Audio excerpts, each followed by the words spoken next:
What did Ray J say on Breakfast Club? Charlamagne, are we live? Yo, you have great memory because I don't remember that interview. That's the one when Angela he Yee, flipped are we his... live right now? When he called in.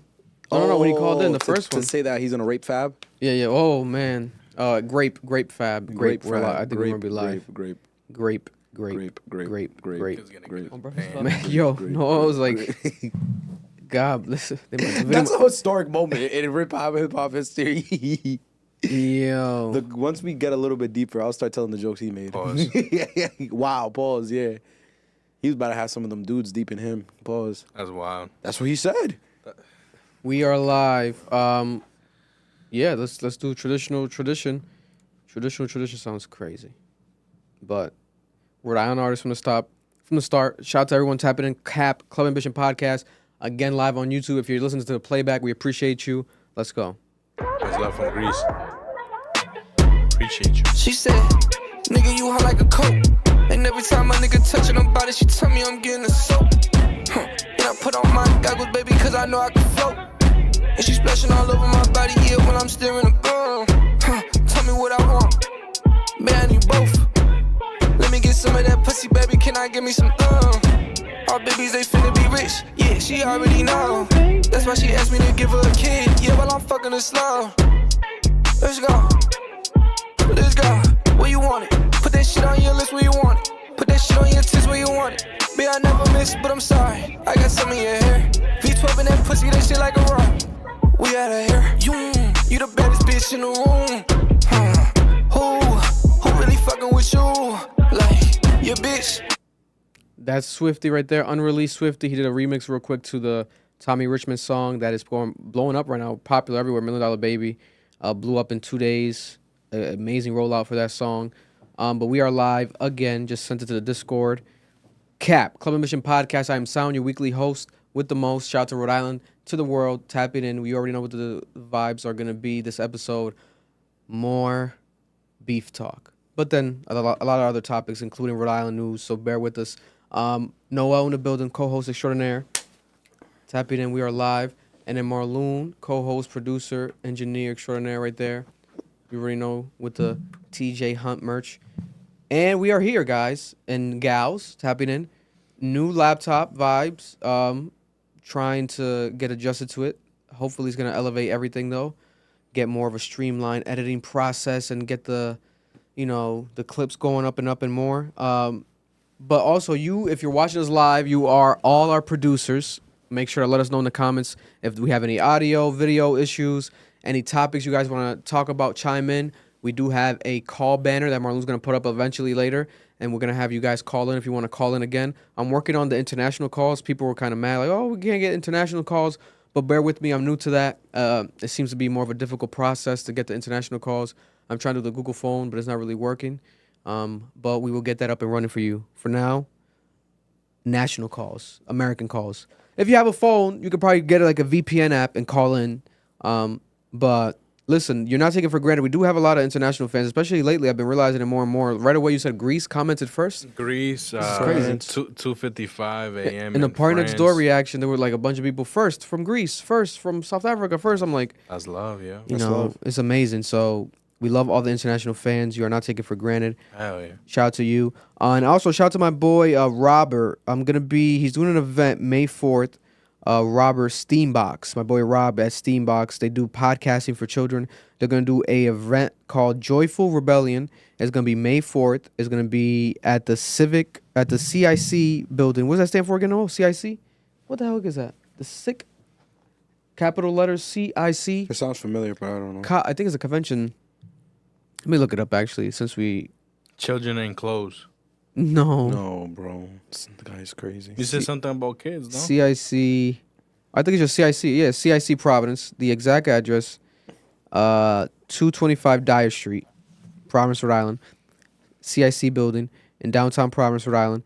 And it's going to be mental health awareness, bubble tea. It's going to be a lot of stuff. Amazing guy. One of the best people I've met in Providence. One of my favorite people, Rob, with Steambox. He does a lot of dope things for kids and podcasting. He's done it for years. Before the podcast started, ours, he's been doing it with kids for years. So shout out to Robert. He did a dope piece on PBS Rhode Island recently that was very beautiful. Looked like something out of 60 Minutes. and I will be there in attendance, stopping by, trying to maybe interview some kids. I'll see what I do some TikToks with some kids. But that's gonna be May 4th. So make sure to mark down your calendar if you're living in Rhode Island and you want to meet me, and if you want to, support the children, support the community of Rhode Island. Make sure to tap in with the Joyful Rebellion event May 4th. Moving on, sticking with the Rhode Island news to start the podcast. We're gonna get to Kendrick. We're gonna get into all that. Right now there's a what's it called when someone gets lost? An Amber Alert. What's another term? PIB, PBB. It's like a term when people be like, I put a PBB out on that person. Oh, that's lost. when the police. Yeah. I forgot the term. I forgot what it is. PBC, something like that. PVC. But there's an Amber Alert out right now on Kendrick Lamar. We do not know what's going on. We have predictions. I have some more data and some more information. Some of it been provided by you guys in the last podcast episode. Some of the subscribers have some inside info out in LA. We're gonna talk about it. I posted it. It kind of went viral. Some people got mad at me. God bless their hearts. I saw that. Yeah. God bless their hearts. Moving on though. So let's talk about some Rhode Island news for starters. So, a very crazy crash that went viral. People kept sending it to me at Dunkin' Donuts on Reservoir Avenue in Providence, Rhode Island. A car crashed in the Dunkin' Donuts. I believe it was a family member of an employee inside. And instead of pressing the person while driving in the park, they were parked in front of the Dunkin' Donuts. Instead of pressing reverse, they pressed gas by accident and floored it straight forward into the actual Dunkin' Donuts. That's hilarious. Yeah, and to read the report, I think they had a story about who the driver. New England runs on Duncan. And then the driver was on the learner's permit. It was a learning driver, right? The learning permit driver. Bro, that's it. That's suspended right there. Yeah, You're cooked. They're cooked, right? Buddy. And then there was a clip that went viral that I'm going to play as well. There was a clip that went viral of this 15-year-old that got interviewed and instantly went viral because he said literally that, cars run on Dunkin' too, because the whole slogan is Providence runs on Dunkin', America runs on Dunkin', everyone runs on Dunkin'. New England runs on Dunkin'. New England runs on Dunkin' Donuts, right? Because they're so addicted. I'm not going to say we, because I don't drink none of that, I don't that drink shit. coffee God either. bless. I don't drink coffee. God bless your hearts. God bless. Marloon is a recovering coffee addict. He's smiling because he knows. That's what's so nasty about him, bro. He knows. Marloon's on that was coffee crazy. heavy, Yeah, bro. he The was. fact Every that, day. The fact I that they could imagine. downplaying coffee is crazy. Nah, bro. They'll be the first ones to eat ass, but not drink coffee. You know what's so crazy? You know what I'm what's saying? the first That thing is? shit's Last fucking night. crazy. I know exactly where you get it from too. Because when we What? were at Eric's Eric's goodbye party, you know what's the first thing his mom said? I'm gonna go drink coffee with the lady inside. That's where you get it from. You Oh, be drinking bro, coffee with Eric's your mom? it's a Central American thing, bro. His mom. Oh, from bro. your mom? Yeah, she Okay. just met the lady. She's like, Yeah, Mama, yeah. Mama, Your mom drinks coffee? Because that's the thing. Everyone. Bro, what are they, Well, she what- makes coffee at home, no? Yeah. Well, you think they're gonna offer her liquor? The fuck. Nah, that's Coffee really that is the Central thing. It's American, either yeah. water or coffee. You gonna get off or drink, bro. You be drinking cafe with your mom. Bro, I used to. I don't drink coffee no more. It's been like I think I'm pushing 2 years now since I But why stopped. haven't you drunk That's it no amazing. more? You That's said amazing. why? Yeah. I stopped drinking it because I was having chest pains and I thought that it was gonna be heart issues, and I went to the doctor, multiple tests. Thankfully, nothing. I still get chest pains. I have acid reflux, and I found out that drinking coffee in the morning without food in your system can cause your acid reflux to act up. And acid reflux will cause for you to have chest and back pains, thinking that you might be having a heart attack. So that's why I stopped doing it. Yeah. That's bro. My issue isn't with the taste of coffee. It's that there's so many health risks with that stuff. I don't be. I think I playing around never. with that. Bro. Maybe when I was a kid, I tasted coffee, but I think I don't remember the taste of coffee yet. I It haven't used to make tasted my heart coffee. race. That's why I stopped drinking it. Nah, coffee didn't do nothing to me, bro. It just recently did when I with acid reflux, but back then, bro, I used to drink like 4 or 5 cups a day, bro. I used to pop 2 to 3 espresso shots at work, bro, like it was nothing. Oh my You god. popping the coffee perks is hilarious. Bro, to me. it's true. So let's play- Anyways, let's play the hold clip up before first. you start Yeah, yeah. that. What are they saying? $10 donation. Shout out to them. What's We up, appreciate you. guys? I've seen some Cali people saying Kendrick is gonna go after Drake's soul, something to do with him selling his soul to Diddy. Do you believe that? I don't, but wanted to hear y'all. We're gonna get into that. Who's that? That's Cody Keith. Cody Keith. That's a dope name, Cody Keith. Shout out to Cody Keith. Cody Keith, listen, I'm gonna give you a word of advice in life. Become a rapper tomorrow. You have a rapper name or an actor name. Cody Keith. Cody Keith is hard. That's Cody a very Keith. dope name. That's a dope name. You gotta do something with that name, Cody Keith. You can't be a construction worker, bro. And is it spelled CK like Cody and then K with the Keith? Nah, Oh, nah, that's CK? hard. What? He got Yeah, Calvin yeah. Klein logo. He could do a spinoff. Cody Keith, a I'm legend. CK. God damn, Cody Keith. I can't even Cody stop Keith. saying it. Cody Yeah, Keith. you That's can't be- hard, bro. That's hard. You can't just be like an electrician, bro. That's hard. God didn't make you to be that, bro. You got too wavy of a name. Cody The Keith. DJ, you in an event. That Cody name- Keith is in the building. That name works for CK. whatever business, bro. Cody Keith. Cody Keith auto parts. Cody Keith laptops. Cody Keith computers. Cody Keith fragrance. Cody Keith socks. Cody Cody I Keith want some sex Cody. shop. Oh yeah, I want some Yeah. Cody Keith socks and sex shop toys. I can see it. I see the vision. But this was a 15-year-old teenager that got interviewed that went viral from Providence, Rhode Island, with an Armani coat, fly as hell Armani jacket, I was fly, gonna say something, but never fly. mind. We can't hear you. Oh, I'm so stupid. I forgot to look it up. Make it discoverable real quick, Marlon, please, on the Roadcaster, because I think I never hooked it up with this laptop yet, so I think I gotta see. Yeah, you guys gotta hear this handsome young gentleman's voice. Let me not even compliment his looks. He's too young. God bless his heart. Nah, you're crazy, bro. That's wild. That's Yeah. wild. Yeah, let's He's a not do handsome that. young man. Let's not. Yeah, but let's not do like the Justin Bieber. He was at Nas's. There we go. Connected. Now let's hear it again. Let's try that out again. Shout out to Cody Keith. I was just like America doesn't just run on Dunkin'. I was just like America doesn't just run on Dunkin'. Cars do too. Wait, did he have gloves on? No way. It's cold, bro. What's in his hand? Oh, just a that's phone. phone. I thought it was a black glove. I'm like, this guy's fly. Yeah, Armani yeah, jacket yeah. with black gloves. Imagine it was the leather gloves. That would be hard. the ones that Armani just gloves. blew- no, the ones that just blew up the Pele gloves. Oh yeah, that people Nah, are wearing. He'd be the waviest kid ever. Oh my god, who was wearing it recently though? I think And Playboy Cardi. and Bad Bunny. I think in his interview he was wearing the Pele gloves too. But yeah, people look at the way that the damage that was caused. I think there's a look inside, right? That's inside. Wow. That's how it looks inside the Dunkin'. They just need to get to the front line, bro. Look at that. They just needed the Dunkin' expeditiously. Yeah. You know what I'm saying? And this is the car, the total of the car. Oh my God, but tan exagerado, yo. Bro, Yo. how hard is the Dunkin' Donuts building? That's what I'm saying. It's like 2 feet away from it. Bro, if they were parked in front of it and you just floored it gas, bro, there's no way you did that much damage. You know what's so crazy? Someone said this is why they needed a drive-through. I was dying. Yeah, because that location doesn't have a drive-through. Uh, And it's Now they need to build 24/7. one. Now they need to build know. one. Mm-hmm. Now they need to build one. But yeah, that's a crazy story that happened. People kept sending it to me. You got to cover it, and then people were kind of getting mad. Other people were like, "Why is he gonna cover about it? We know it happened." God bless your hearts. Moving on, let's cover some other Rhode Island quick stories before we get into the Rhode Island rap diss that's happening. There's been a story that's been going viral right here. 4 Rhode Island people were arrested Thursday morning after burglarizing 25 homes. No, my bad. Burglarizing homes, about 43 homes they burglarized. They've been accused of burglarizing 43 homes, 20 in 25 Massachusetts cities and towns over the past 6 years. There's an investigation right now that police are doing right now with both states, Rhode Island and Massachusetts is involved, because the valuables overall that they've stolen from 43 homes has been estimated to be over $4 million worth. They finally arrested these people. They said that it is a violent Providence-based gang, and it's a burglary ring that's been severe. They've been investigating for a while. Stephen Berdugo, 28 years old from Providence. Jovan Lemon, 29-year-old from Providence. Paul Lemon, 30 from Warwick. And Paul Miller, 46 years old from Woonsocket.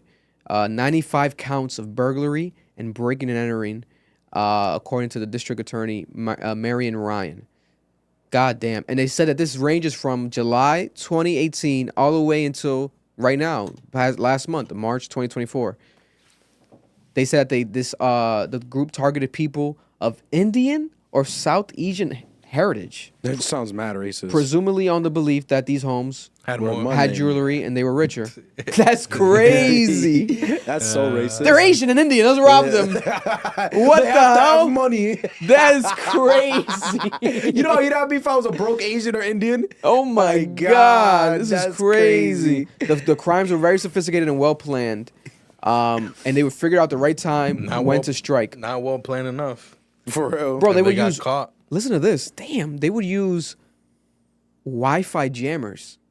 What? This is like, what's the Tom Cruise movie? This is like Mission Impossible. So they couldn't get feeds and shit on their phones. Why are you ocean 12ing the Indians and Asians? Wow. What do they have? How great is their security system? They had GPS trackers. For what? That police seized. They seized guns from them, a ladder that they believed they would use to get into second floor homes. Oh my Lord. Were they tracking their cars to see if they were home? Maybe.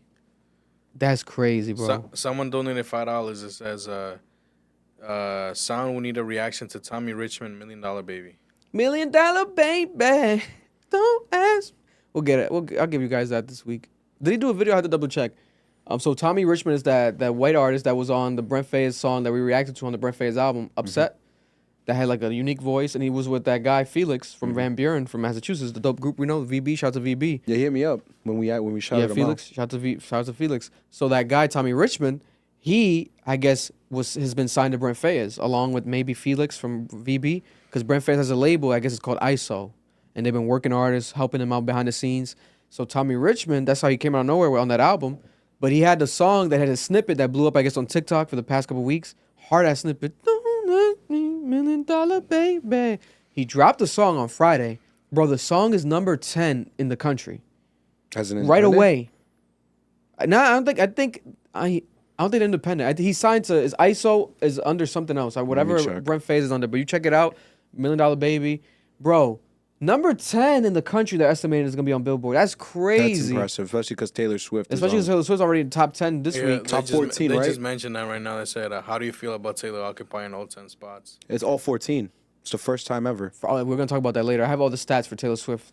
Shout out to everyone that saw the Taylor Swift video. It went viral on TikTok. The Taylor Swift video, 2 million views. ISO Supremacy under exclusive license to Pulse Records. Pulse Records. So shout out to Pulse Records and ISO. They've been like A&Ring and like artists developing behind the scenes. So shout out to Tommy Richmond. You know, I'm going to try to tap in with Tommy because he's not that big. So maybe he'll be able to reach out back. And is he from Boston too? I don't think so. If he is, that would be amazing. Hopefully. You never know. But yeah, that's a crazy story with those burglars, those criminals robbing houses. Heathens. Bro, my thing is like you rob a house, right? You get away with it. What makes you say, let's do 42 more houses? They did 42? Because they did 43. Right. So let's say if you do one, let's do 42 more, guys. Like, what the... And let's do it for 6 years straight. Someone's going to catch on. How much did they make? Bro, $4 million. Now I would have quit. Give me $1 million. I'm out of here. But it's like people get greedy. Bless you. People, it's like those movies when you see in the movies, people get greedy, like they keep robbing dealers and they get caught. Shit, yeah. You know? My thing is, bro, like, yo, use these skills and get a job. Like, yo, these dudes, they got real skills, bro. That was their job. Organization, worker development, or what's it called? Workforce development. So what you're saying, they should have opened up a business that goes organize people's houses. You know, there's jobs like that, right? I would have sold community. I would have sold What do you mean? security Say it again. systems. There's people that their company, they make a company that legit they go organize people's houses. I'm being dead ass. They could also just start a security company because they clearly know how to break into houses. They ain't gonna start shit now. Yeah, they're done. Speaking of someone else is done, we spoke about Rhode Island Hospital. There's been a lot of crazy stuff happening in Rhode Island Hospital, right? Last fall in Rhode Island Hospital, I had it right here. Last fall in Rhode Island Hospital, there was a man, George Bauer, that we covered, that he beat up a hospital nurse last fall. Remember we spoke about that, right? Yeah. And then this man was from Johnson. He was charged, blah, blah, blah. And then they released the body camera footage and everything now. But then fast forward now, we have, this past week, another attack at the Rhode Island Hospital. This time, they said that it was 2 security guards that were working in the ER and that they were stabbed. They were stabbed by Manuel Guvia, 39-year-old, charged with felony assault on Friday. This was a worker that got stabbed? So, documents showed both guards are okay during their... I'm trying to see. So they say that the Rhode Island hospital is still using the security company, even though it's accused of mishandling the attack on the hospital nurse last year. So they're trying to change the security company with the security guards, right? So that is alluding to the fact that maybe the guards are maybe, I don't want to say provoking, but maybe, maybe agitating people there. But this is I have a personal story about them. So this is right here. Let me see. Can you agitate someone enough to get a stab though? I know. The way they be, yeah. They're assholes. Okay, so look. So they were trying to remove this man from the hospital waiting room for being disruptive. And they responded. Police came and they responded and found the 2 guards outside the ER struggling to restrain this guy. So these guards, 2 guards hired, couldn't handle this guy, right? And the police both were stabbed with a straight edge razor blade. The police? Oh no, my bad. Police said that the guards were both stabbed with a straight edge razor blade. Nigga took it out from under his tongue. One guard suffered an injury behind the ear, the other to his neck. Right? This man was looking to kill these people. Mm-hmm. God damn. So That's wild. No, because they sleep there. Hospitals legally can't kick you out unless you're disruptive. So they go in for some sickness, and then the homeless people sleep there all night. the suspect in the It most was a homeless person? recent case is being held without bail on Probably probation violation. He might be, to be honest. He kind of looks maybe possibly a bit homeless, but all I do know, we can't, you know. God bless. We don't want to judge. We're not judging. We're just saying. We're just talking. you know. We're just potting. We're just capping. It's cap. But I will say that, Rhode Island Hospital needs to do better and hire better security. That's embarrassing. Like, how are you? You're not doing your job right. Like, now these people might be strong, but how strong are they? Are these mutants? You know what I'm saying? Like, are these like potential superheroes? Like, how strong are these people? Do you have some villains in Providence that are like going to this hospital for treatment? He's gonna clip this. Yeah. And he's gonna show You know photos what I'm of Thanos. Are they invincible? Invincible. Cue the invincible Q.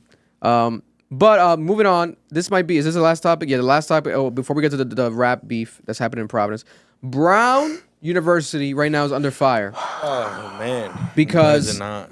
across the entire country, it feels like almost every university at this point has come out and has stood with Palestine. The students at these universities are standing with Palestine, and they are asking for their colleges, if they are invested financially into the actual Israel military gain, political money, they want to divest. So Brown students in Providence, Rhode Island have gone viral because they set up an encampment. They literally camped there on the grounds inside of the campus of the school, and they are asking for the school to actually divest, take money away from their investments that they have in supporting of the war. They want the war to stop, and they are calling it a genocide again, as they've always called it, because that's what's actually obviously happening, right? Did they get arrested again?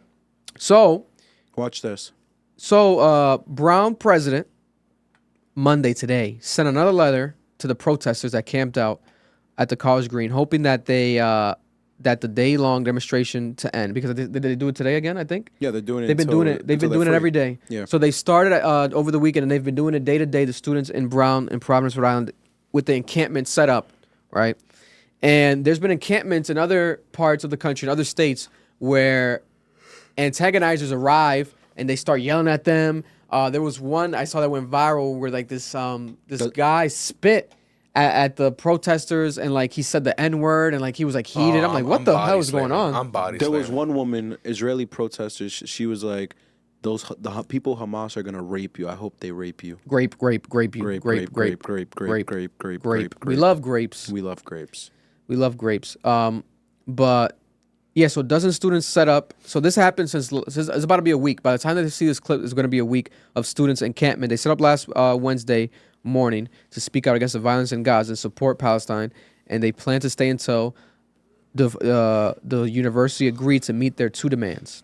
Right, 41 students were arrested and had charges in December. Back in December, we covered this. Right, the protesters are calling for the school to divest its endowment from the companies that are profiting from the war, as well as drop the charges for these 41 students that they had that we covered in December. Right. The president of Brown University's letter on Monday said that while the university supports rights to protest, encampment violates Brown policy disrupting life on campus. She pointed that specifically how it's delaying preparations for schools commencement and reunion weekend, right? So the president's more worried about the commencement of the school classes and reunion weekend than how these students feel about a war and people dying, innocent people dying, right? That's what the president's saying. You haven't read the recent letter?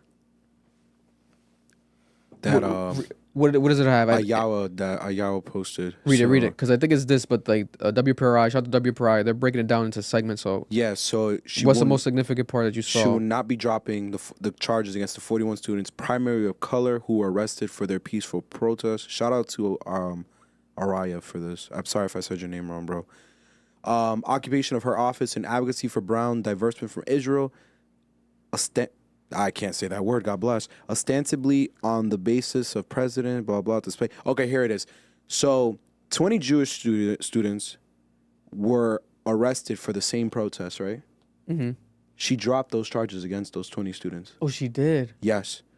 This letter that you're reading is saying she will not drop it against the 41 students who are primary students of color. Wow, because that was the Palestinian groups.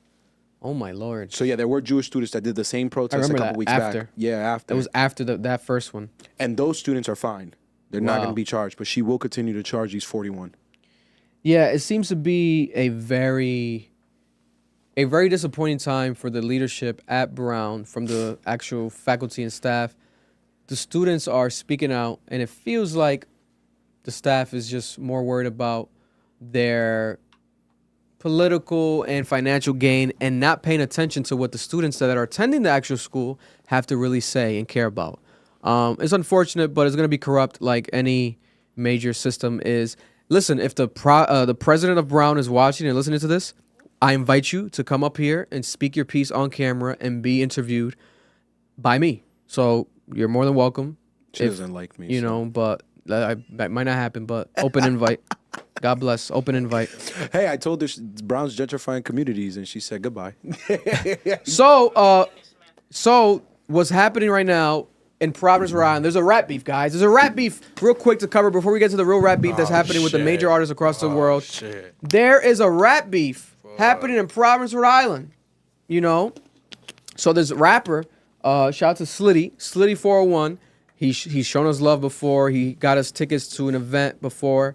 Shout out to Slitty, a supporter of ours. I forgot that he's a rapper. I didn't even know. He released a rap song, and it's called "How to Kill an MC," right?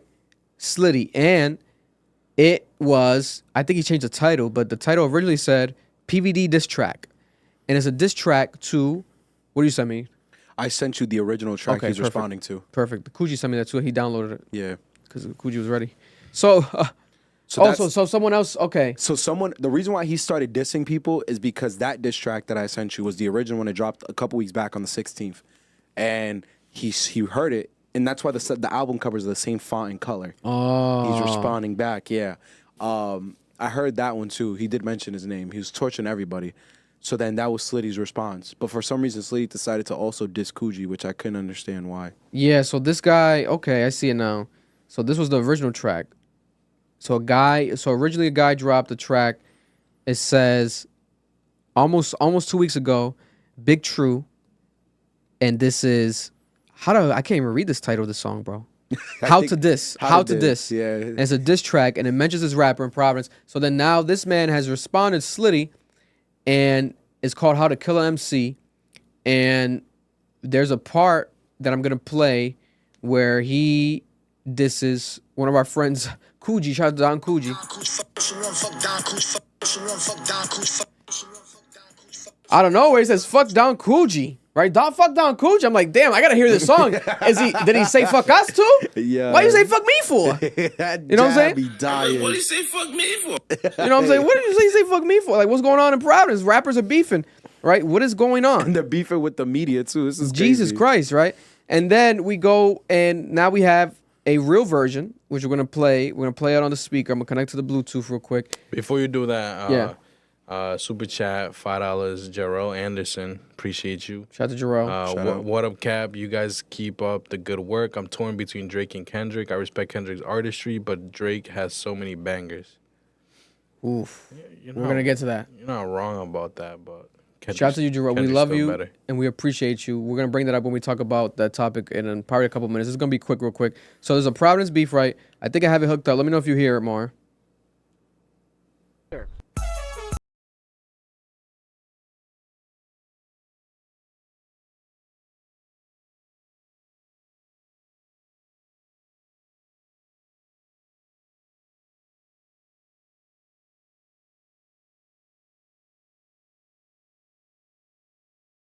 Don't need to mention me. They want some attention and some clout, that's why they sweating me. You was sucking dick when I walked into that dispensary. Dissing me and Jesse Pick because we on like every screen. You can't get me out of your head, call that telepathy. Your bitch like a giraffe with that throat when she be necking me. Damn. What's going on? This is torching personal. it. He was torching him, bro. That toaster, I turn Mari into wontons. Young MC spitting fire, is you like that? Getting dope, shutting down a show, is you like that? Get you whacked, murder for hire, is you like that? Better fight back, lil nigga, cause we like that. Thugging in the projects really like that. By the drop a project. Okay. I'm muting it for copyright reasons in case. Back. Niggas try to bite my shit, but I bite back.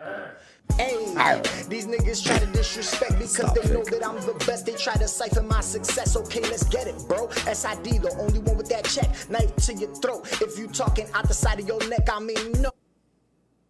Well, let's be honest. Fake friends, quick to switch up when that shit ain't popping. You told me I inspired you to rap, that's why you started. I don't need no crew, bitch. I'm a one-man mosh pit. Damn, he's kind of killing him, no? Nah, he's kind of cooking him, guys. I don't know about you, but I think he's kind of cooking this guy. He got really personal. I was dying at my crib. Was dumb funny. If you want it, we can get gully. It's a promise, not a threat, buddy. Hey, well now you don't got nothing to say. Do really try to lie and come throw some dirt on my name. Call your shit how to diss. This is how to kill an MC. I'm the king of PVD, nigga. It's just lit T, nigga. Bump. Yeah, I'm really like that. Kill your whole album with one track. Trying to act bad, get your mic jack, nigga. Bump. Damn. Terry, got some pussies and some rats. They should call you Tom and Jerry, nigga. Yo, MC spitting fire. Call that Is you nigga like Tom that? and Jerry. God damn. And then this, let's see, Noel's sent me the other one, right? So this is the.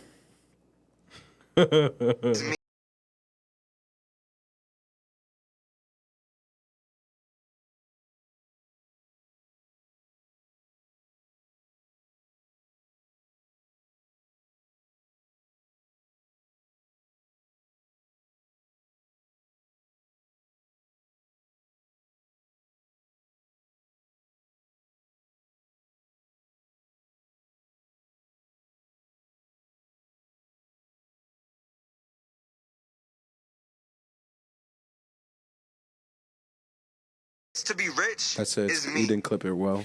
I'm not saying that. Okay, so that's his name is WMTJ, Big True. So that's the first one, How to Diss. So it's between Big True, How to Diss, and then we got Slitty with How to Kill an MC, I know they're torching them in the chat. right? But then originally, the original version dissed Koogi. So we got Koogi. Let's call Koogi, get Koogi on the line. See what's happening with Koogi. I gotta check the chat, bro. He said respectfully, that was some Reggie.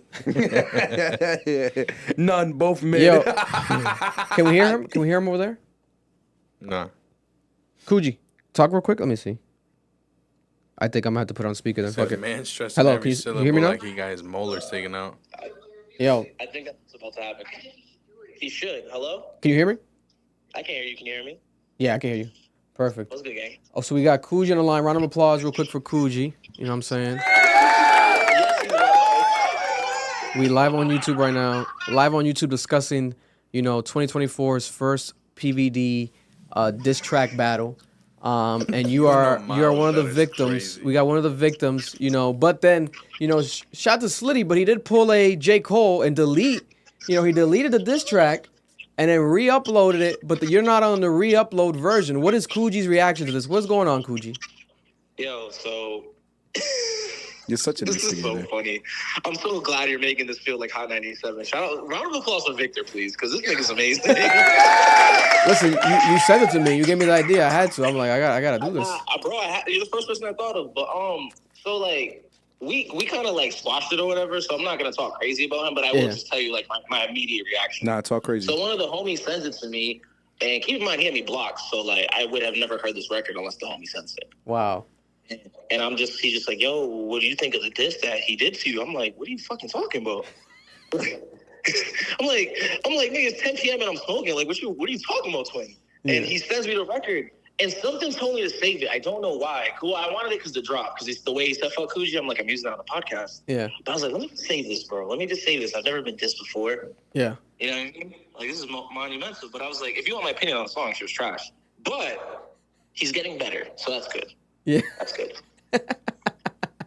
And then the idea, like, what was the reason you think he dissed you? Because so we know the first rapper, Big True, right? He dropped the How to Diss, but that was towards him, and then he responded. But then you had no involvement. You know what I'm saying? From our recollection. So I'm gonna be honest with you, bro.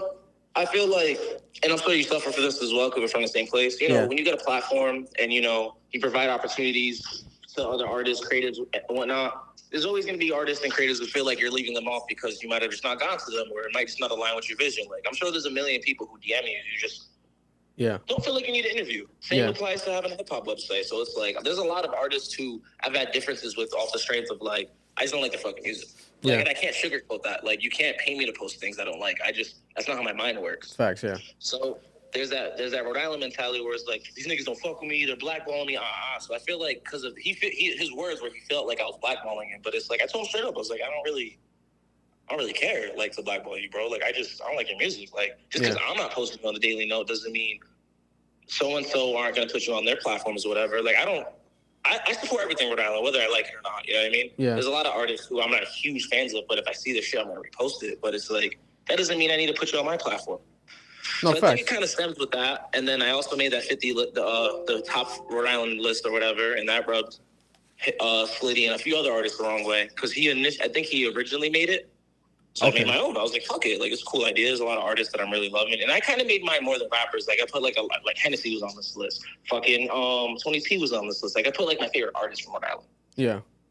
And a lot of people didn't make it, but that just goes to show how many fucking artists we have. You know what I mean? Oh, hell yeah. You know, I feel like it's just a sense of like this is entertaining, right? But there is a sense of like, and shout out to everyone that's going to support this because I'm definitely going to clip this up and people are going to love it.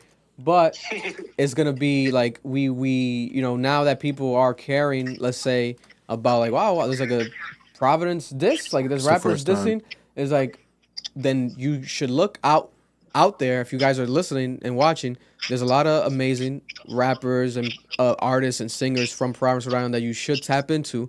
And it sucks that, a diss track might be one reason or one way to get people's attention, but fuck it. It is a tactic that, major artists do and have done. So if a local artist wants to do it, God bless their hearts and they should do it, but shout out to Slitty, but definitely that song, it's not a good song. It's not a good song. The first one I think is better for sure. How to Diss. The WMTJ joint? Yeah, I think the How to Diss. He sounds like G-Eazy to me, and it sounds better mixed, better quality. Obviously, the Slitty. Oh wow! Oh damn, that's why. He's an engineer as well, so that makes sense with the whole like engineering. Oh man. No, but that's pretty much what we wanted to get. But we wanted real quick, since we are on the topic, we're about to switch topics. What's Koogi's take on right now Kendrick Lamar? What's your prediction? Like, where is Kendrick Lamar? I think is he in Atlanta with you? Are you chilling with him right now in Atlanta? Are you hiding him? I'm not chilling with K Dot right now. I'm at the crib. I wish, but my opinion, man. Honestly, bro, I think Kendrick is gonna respond because he's a rapper and he's like a competitive one. Yeah. I do think like people having this unrealistic timeline for him is weird because he drops whenever he feels like it. That's been his career. Yeah. I do think Drake's keeping it the most hip hop of all the rappers in this whole beef.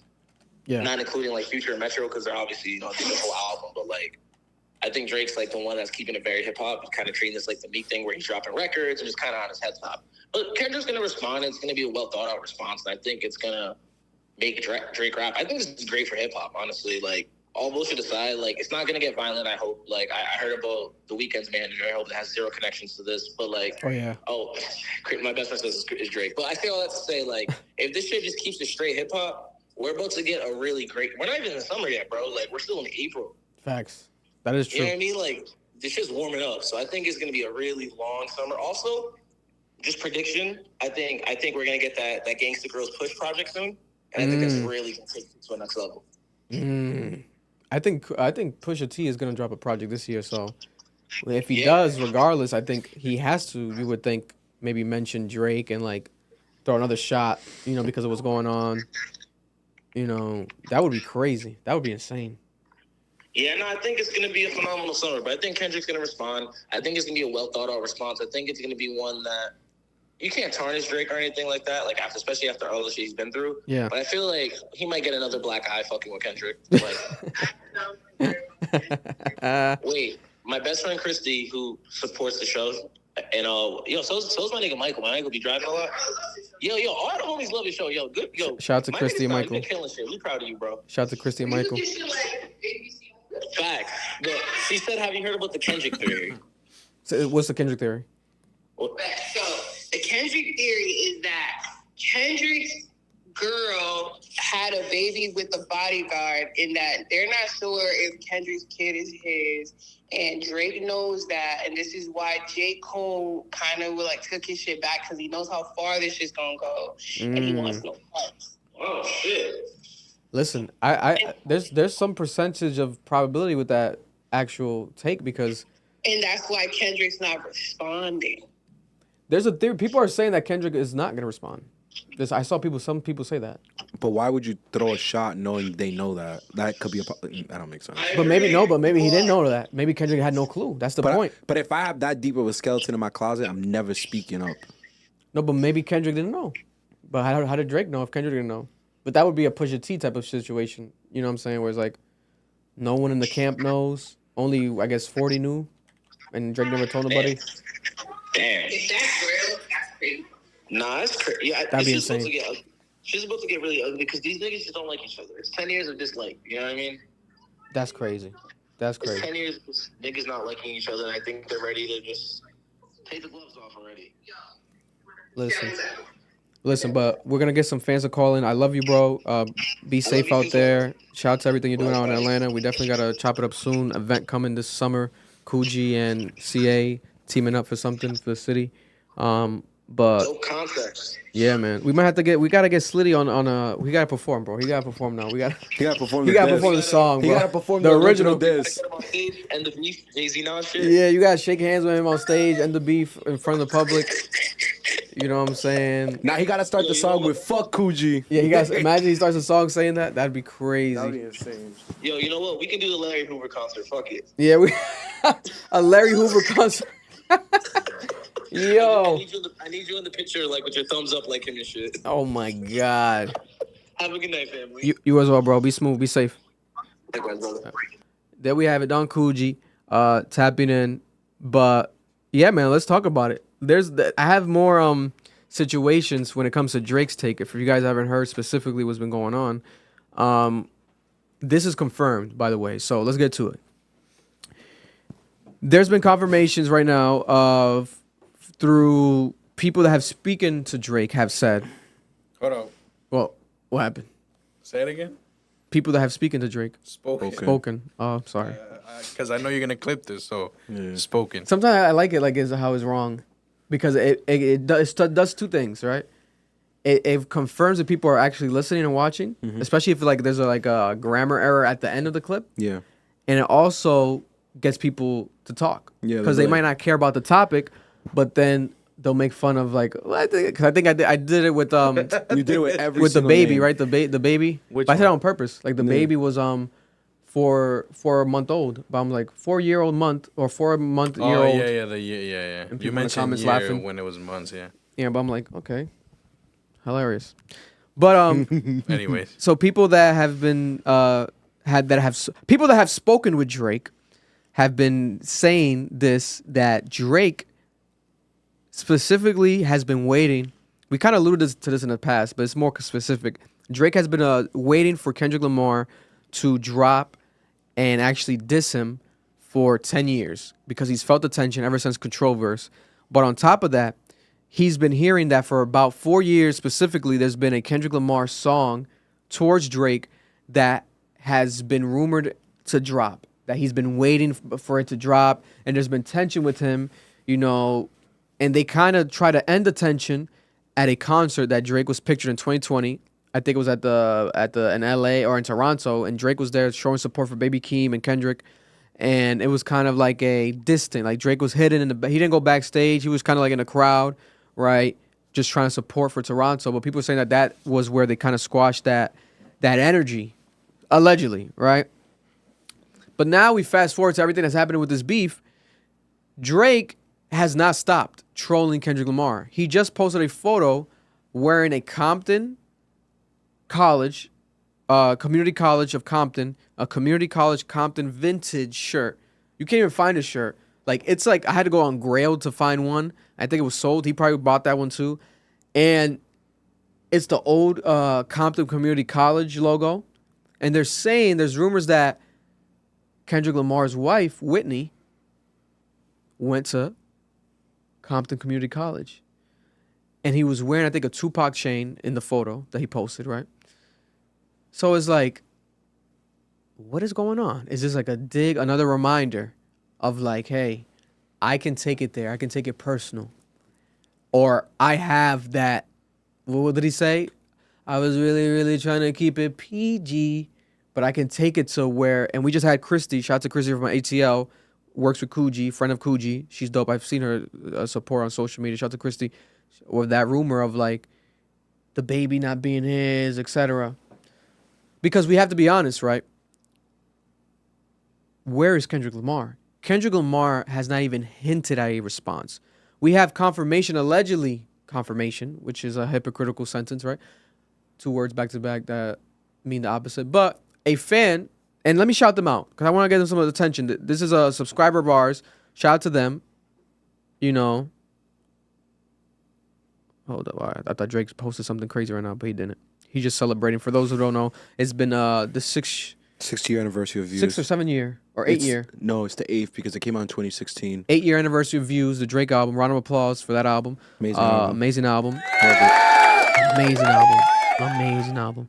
I think didn't we go to Noel's house to listen to the album when it premiered? No, Marlon? we were beefing by that point. Nah, that's We when were beefing at the time. Yeah, that's when he was. God bless. Yeah, that's when I was being a bitch. Yeah. That's when he dropped the diss track. That's when I was being. Yeah, well, I dropped the diss track. That's when It he was was true. being delusional. Yeah, I was being a loser ass nigga. Yeah.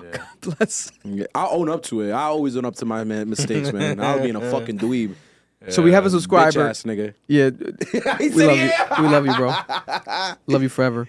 This user, the subscriber, ENT8801. They might be watching live right now. Shout out to ENT. They commented last week during our live stream, and they said that they saw Kendrick Lamar at Whole Foods over the weekend in LA, and that he looked like no care in the world. I don't know what that meant. Nah, some people be looking like they don't care about And I nothing. was like, really? Like, are you? And he was like, yes, at the Sherman Oaks Whole Foods with 2 bodyguards specifically.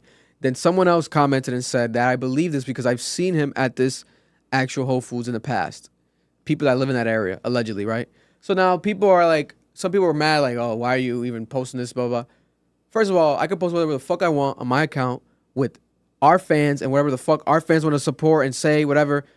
It's a post. They said this, right? I asked them, really? And they kept going at it. Now it could be Drake fans making shit up, right? Because they love to do that. Because like it's like you want to, because they need jobs. you want to spoil the milk for each other's camps, right? You don't go. It's like a tactic.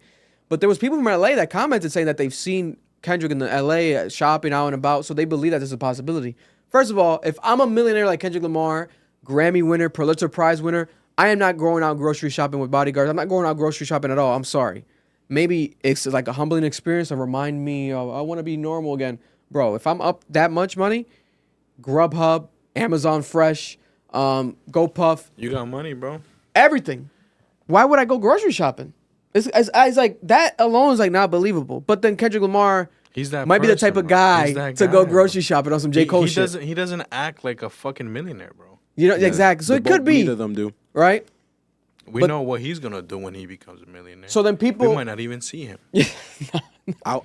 Maybe. So when it comes to like that idea of Kendrick Lamar grocery shopping, people say like he has no care of the world. I kind of think it is funny though. Like, do you guys think like that is a sign of maybe him not dropping anything at all? Like right now he doesn't care about it. Like he's just grocery shopping. Like he doesn't need to eat food. Don't get me wrong. But that idea of like just being out and about, that's the only alleged sign of him. He's not on social media. He's nowhere to be found. He's the boogeyman, right? No one in his camp. Technically TDE people, but you got to take that shit with a grain of salt because he's not TDE no more. So the only person that value, their opinion really is to be valued right now is Dave Free, which is the man that's a co-partner, his boy, with PG Lang, right? And Dave Free has not said nothing. I think Dave Free deleted his Instagram. He used to be on Twitter. I think he still has the account, but hasn't tweeted nothing. I guess Dave Free gave academics free tickets. He's like that type of guy that reaches out to people. Dave Free, if you're watching, give us some free tickets. We love some free tickets. We would love to interview you one day, Dave Free. Just talk about your life. We don't got to talk about beef. Maybe a little bit. We got to talk about the beef. Someone has to talk about the beef. We got to talk about the beef. So, where is Kendrick Lamar? Last week we said it. You know, I was kind of being joking. I'm not gonna lie. Like, I really didn't care. I kind of felt like he could, like, how you guys kind of felt like. I didn't fully agree with you guys, but I felt like, oh, he could drop whenever it's gonna be effective. Now, after this week, I do feel a sense of like something's up. He can't just drop a song. Look at it this way, right? The anticipation's building up so much, or it's gonna give it like a detox effect, right? Detox, legendary album from Dr. Dre, never came, but people were like, "Oh my god, when this comes, it's gonna be crazy." It's gonna come soundtrack kind of for the movie, but it really wasn't. Dope album, but people were like, "This is not Detox though. Like, we don't love this. Like like you said, Detox. Drake was writing on Detox. Everyone was writing on where's Detox? Anticipation ruins things, especially with this generation. If Kendrick Lamar is looking to drop a song only in response to Drake, with this amount of anticipation, we're going on to like near a month.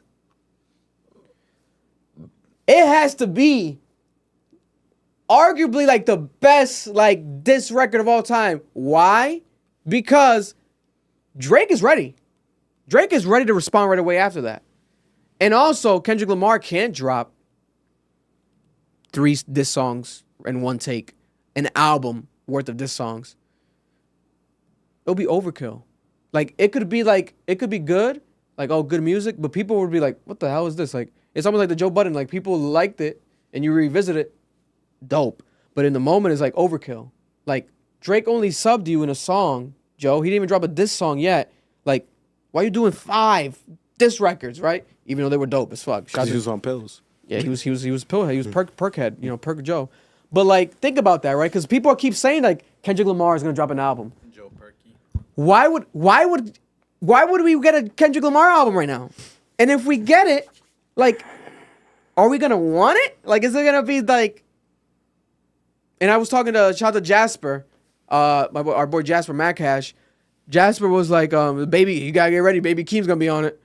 I was like, damn, I forgot about Baby Keem, bro. Baby Keem, but I don't want to hear Baby Keem with a Kendrick Lamar diss song towards Drake. Like, that doesn't make sense to me. So now I do feel like the conspiracy theorists, I kind of feel like we're kind of crazy, might be onto something. There might be something.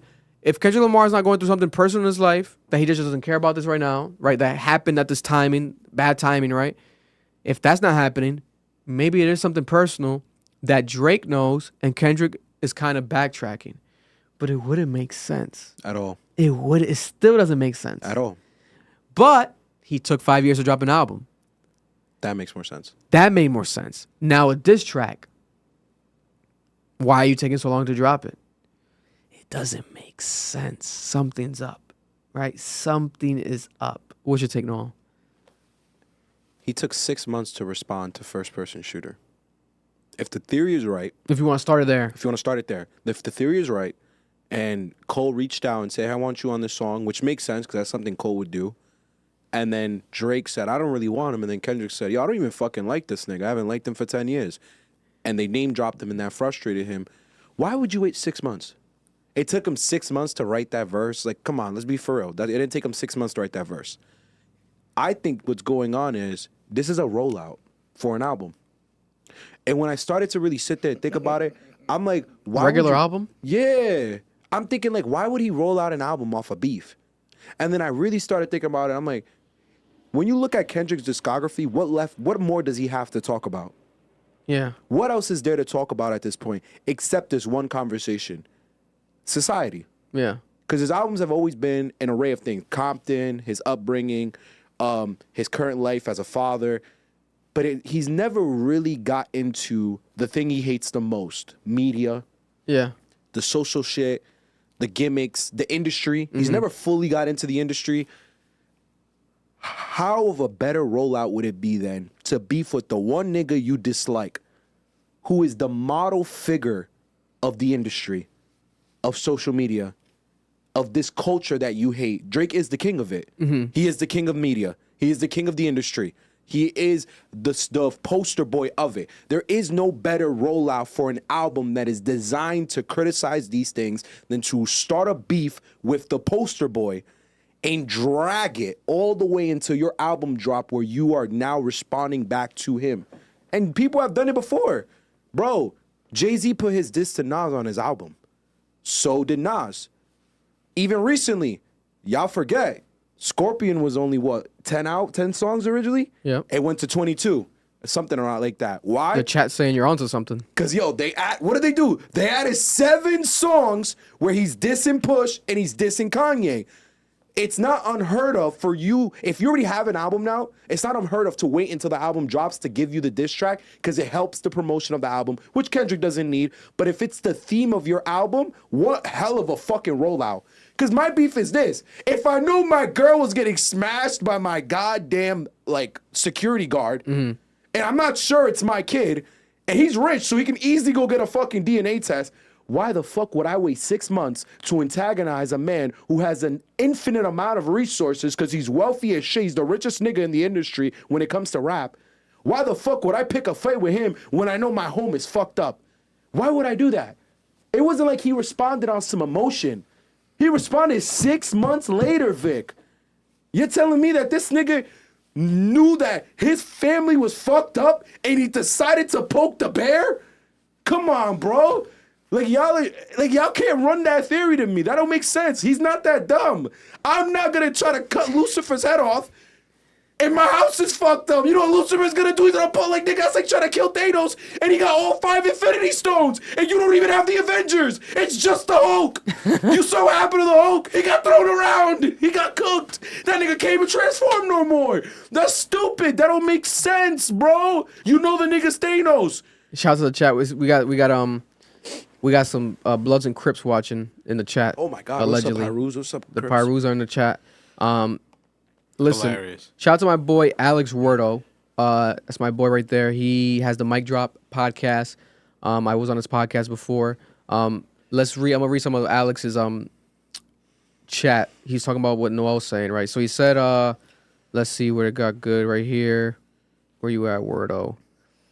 Boom, boom, boom, boom. So I want to get the people's... Okay, he said, push-ups literally leaked the day after We Still Don't Trust You dropped. So I'm pretty sure he recorded the same week. He says 6 months versus 6 weeks. Let's be serious. There's another take that he did, that he had. Only reason it took Drake 3 weeks was to wait and see if Kendrick was doing to drop another response on Future's second album, which people act like it didn't happen. Niggas got dementia. I actually agree with that. I'd agree with that. I think it was strategic for him to wait. I agree. Because of the fact, he was just on tour, right? And let's say he drops after the first album. The way that these people are moving, when I was talking to Metro last week and the whole chain stuff, they're moving very strategic. Metro Boom was having a regular day in Rhode Island, but he still had that on his mind, right? That topic of the side and the chain and this and that. So even if it is, and let's say at the end of the day, this is all a marketing strategy, which I don't think it is at all. Let's say it is, right? He's still strategic with it because he didn't unveil that curtain in front of us, right? He could have easily not spoken, but he's right away, that's one of the first things he brought up, the OVO chain that I had on in the podcast. And it's oh, so this guy cares about this, right? So if he's so strategic, what do people do in war, right? We set up the first drop bombs were dropped, right? We Don't Trust You, the album. Boom! Verse out of nowhere. Oh my God, the world's going crazy to this day over that verse. Then we got Drake. All right, I'm on tour. Let's wait for the tour to end. Because actually, they have another album, right? We were all, bro, I was up. We were all up texting each other let's see what's happening at midnight. I remember texting you guys. I'm at midnight, let's see what's going to happen. I think there's going to be another diss. It's the second album. You know, they're gonna have to do another diss on the But second he's album. not that dumb. He waited to see if they would. Drake waited. He waited until the second album because boom, the second album comes out and then no diss. But then, there is some disses and some subliminals, but from other people. The Weeknd talking about leaks. A$AP Rocky. Oh my God, I got more enemies. I'm Thanos. I'm getting more enemies from more rings to collect. Okay, let's keep it going. And then we got a J. Cole verse. Wait, these guys are being strategic. Okay, this is an old song probably. Let me text Cole. He probably texts Cole. Cole, what's up, you sleepy Dreamville nigga? J. Fold, what's up? Stop it. You know I love you, bro, but what's going on? And Cole's probably like, oh man, brother, that shit old. That's all I need to hear. Boom. Phenomenal verse. But the timing of them putting that there, I don't think J. Cole promoted that album. He didn't promote We Still Don't Trust You. No, he didn't. He didn't. No. Little Baby was on it. Little Baby didn't promote We Still Don't Trust You. I think everyone's afraid to. Everyone's afraid. These are all older features. They probably already cleared it because they didn't know what was going on. But they just know it's Future and Metro. You think they took out features that were disses and they specifically took them out because Drake never responded? So they hid their ammunition. They're like, yo, we got to take the... Like, think about it. Like, if Drake had responded, those verses would have been there because they were direct responses type shit. And instead, they waited. And how about that album thing? They added a disc too to that album. Yeah. Why? Yeah, it was a lot of strange shit. Why? Because why would you put old verses? Why would you add new disses? Like, it's like you were waiting for something and it never came. That's why you created this gap between both albums. That disc 2 was weird. It was weird. I had a theory that was supposed to be a third project they were going to drop. It was going to be called something else, like, We'll Never Trust You. You know what I'm saying? Like, keeping the theme going. Because it's been so successful, it's like, might as well keep the theme going. Like, people love it. I love it. It's like a very, like, it's dope. It sucks if it's turning over to real life, right? And let's see what the chat's saying. Shout out to the chat. The only reason Drake won is because people have no patience. This beef is so huge. We want it all now. I agree. But this ain't over. It just started. I agree. People are so, like, got this idea stuck in their head that Kendrick's on Drake's time, bro. Kendrick's not on Drake's time, bro. If Kendrick were to drop something immediately, especially after Drake telling him, go ahead, drop this, and that, people are just going to try, you know, the majority of people are going to fucking clown him. Oh, you ended up doing it because he was poking you, this, and that. Kendrick going to drop whatever the fuck he wants, right? Obviously, we want it soon. We want this shit to continue. We don't want this fucking beef to fizzle down. Because hip-hop, we haven't felt like this in a fucking while, right? In a fucking minute. You know what I'm saying? Been a minute. So, like, Kendrick, if he does it, he's going to do it when he does it, bro. And I don't know about that whole album shit. It might work, you know, but at the same time, it's like, I think Kendrick just got... Kendrick, I think he's just fucking piling up his ammunition, bro.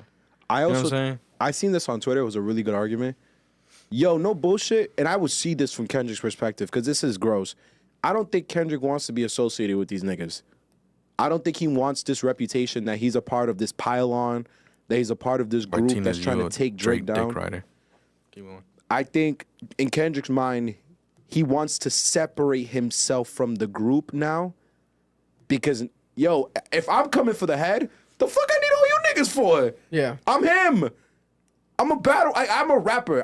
I can do this. No, it's not even. It's that, but to be honest, it's hypocrisy. Yeah, that too. Because like that, Kendrick Lamar said, Niggas need to click up. you're like clicking up, y'all clicking up. Fuck the big three, or y'all clicking up, right? Talking about Drake and Cole. For you to just click up. But then, technically, he clicked up Yeah. with Metro and Future, which is fine because it's like a surprise attack. You know, dope ass verse, phenomenal song, love it. So it's like, okay, you can do that. You know, if you're gonna drop. By yourself. Next. Unlike The Weeknd, who's Right? been just doing disses on their songs. But where's the Kendrick Lamar song? Now the anticipation, I do think, like Wordle just said, it needs to be on some ether. It needs to be so amazing that it's gonna be worth the wait. I think it will be. It has to be worth the wait. It has to be worth the wait. I think it will. And I think what's gonna happen is, What if this is another control verse? no, I think it's gonna be big. It has to be bigger than that. No. bigger than that. What I'm He's saying mean. is the effect. Or like name dropping or people. No. I'm No, he saying, means you the know, effect. he He dropped affects the Control, industry. affected the industry. Yeah. Nothing after that. He dropped this little fucking verse. affected the industry. Disappears. Yeah. Here's my thing. He can't do that. There's only one way that He can did it happen. with control. If there's And something people about, still talk about that shit. he's right. There's only one way to affect the industry, though. Me personally, I think this way. It's not about name dropping. You have to tell us what Drake's contract looks like. If it's nasty, there's like something wrong with it. Then there's a conversation we're gonna have. Yeah, because it was an ongoing theory online that Drake has a contract that he has ownership of other people's catalogs on some Michael Jackson shit, right? Yeah. And that's why he was saying like Mike then, Mike now, blah, blah, blah, Michael Jackson line. Because Michael Jackson, I think, had like the Beatles, like masters, some crazy shit before he He died, was right? also giving people's masters back. Yeah, that was a whole but thing.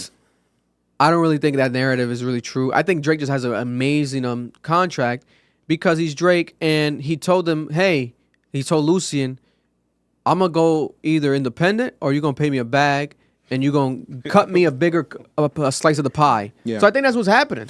I think that's what's literally happening. Like who has a 90-10? We're just gonna talk about that in a second too. Bad Bunny. Bad Bunny has a 90-10 with Rima's Entertainment, right? The record label. He gets a 90% of the splits. Amazing. Who else had Macklemore that had a deal? 90-10. Birdman had that deal. Since the 90s, he had that deal. Birdman, What? 90-10 with UMG. That's interesting. Cash that. money, bro. What- That's why there was allegedly like he was stealing wasn't- people's money. Wasn't he supposedly like bankrupt though?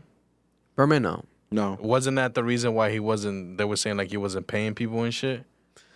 He probably got like a lawsuit and then declared bankruptcy to fight the lawsuit. Yeah, but he But- definitely wasn't paying niggas though. No, for sure. But like, how you got a 90-10 and you 90-10 split. you doing people But this dirty? is my Arguably the point. most successful, like For sure. record label or rap crew in history. Cash For Money sure. as Yeah. artists. All you need is Wayne and Nicki, and then you add Drake. And if you want to add someone, you can even add Tyga's success. Tyga had a lot of success. Lloyd was signed to him at some point, right? Lloyd had a lot of success. Yeah. You know what I'm saying? Lil Twist was the best one. Ah, out of yeah, all. Lil Stop Twist it, outta bro. Shut up. But this is my Lil point. Twist is somewhere right now. God, I'm not even going. On a tour bus eating Tocino rolls. I love Lil Twist though. Shout out to him. Young Money. This is my Euro. point.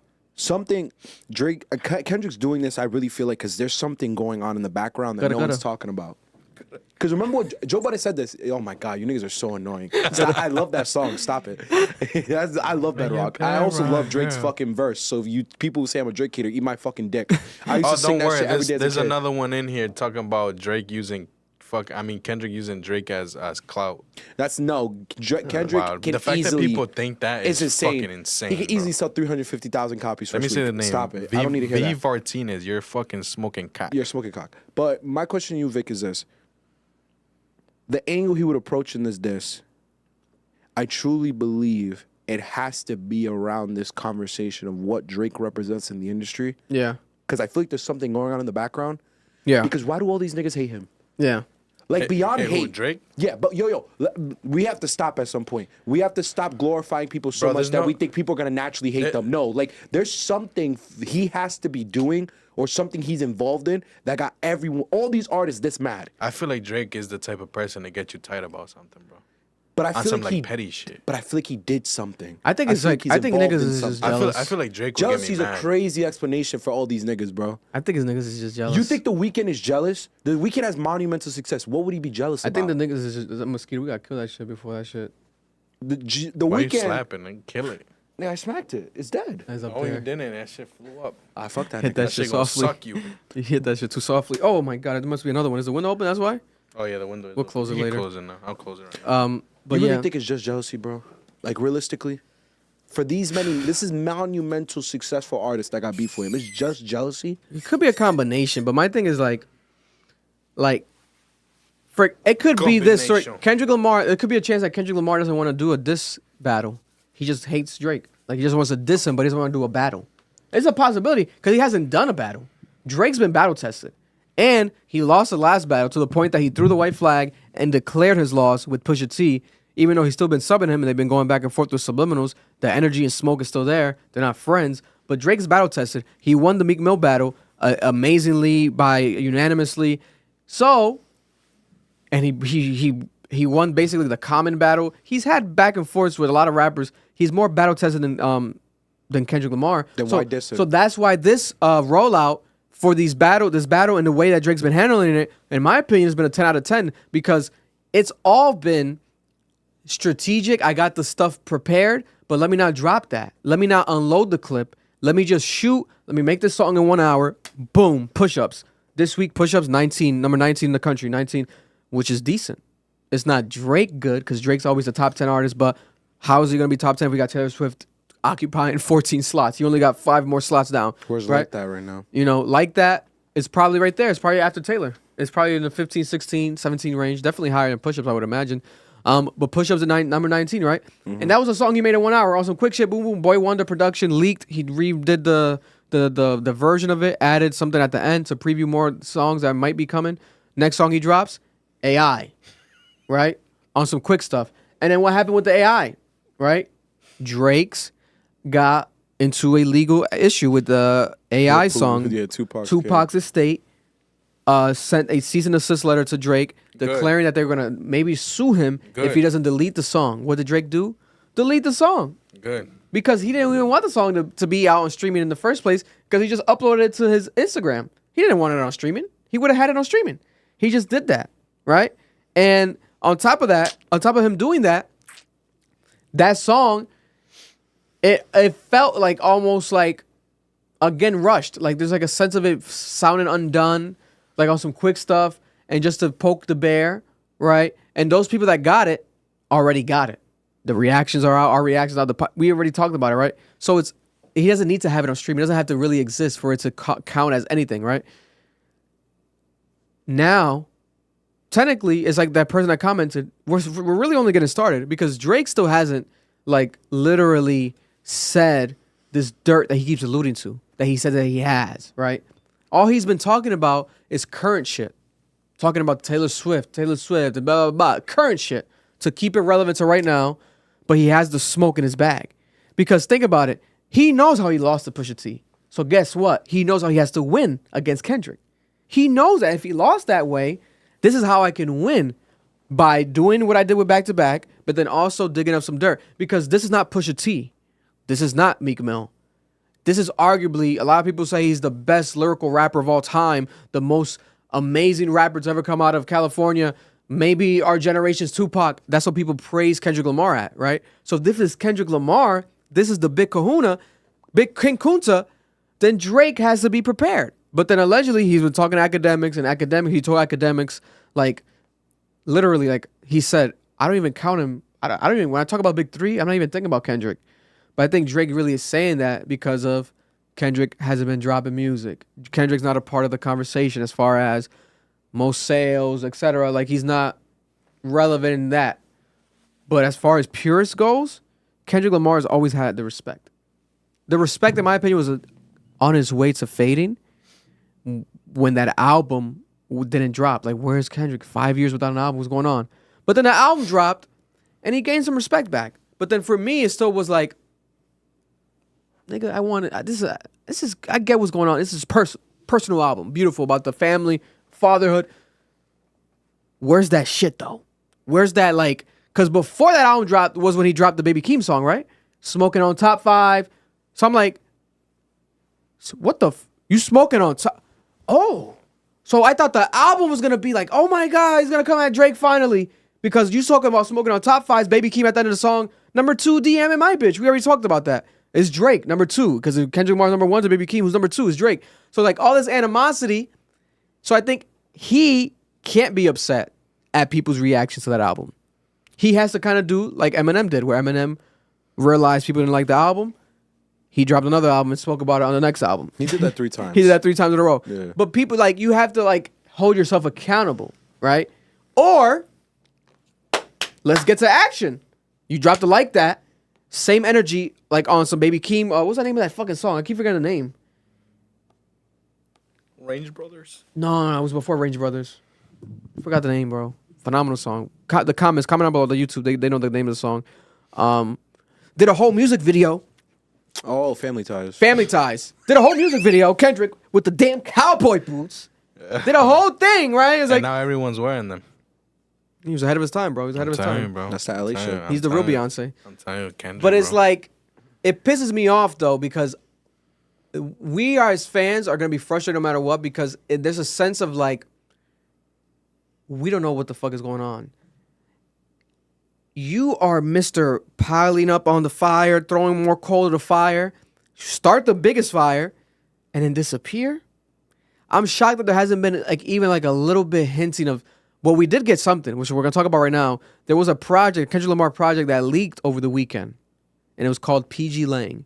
There was 15 records on it. Yeah, but they said it was some Mr. Morale throwaways. Yeah, so now they're confirming that it was a fan upload to a leak app, and it was 15 old Kendrick Lamar songs. Included Andre 3000, Brent Faiyaz on it. Terribly mixed.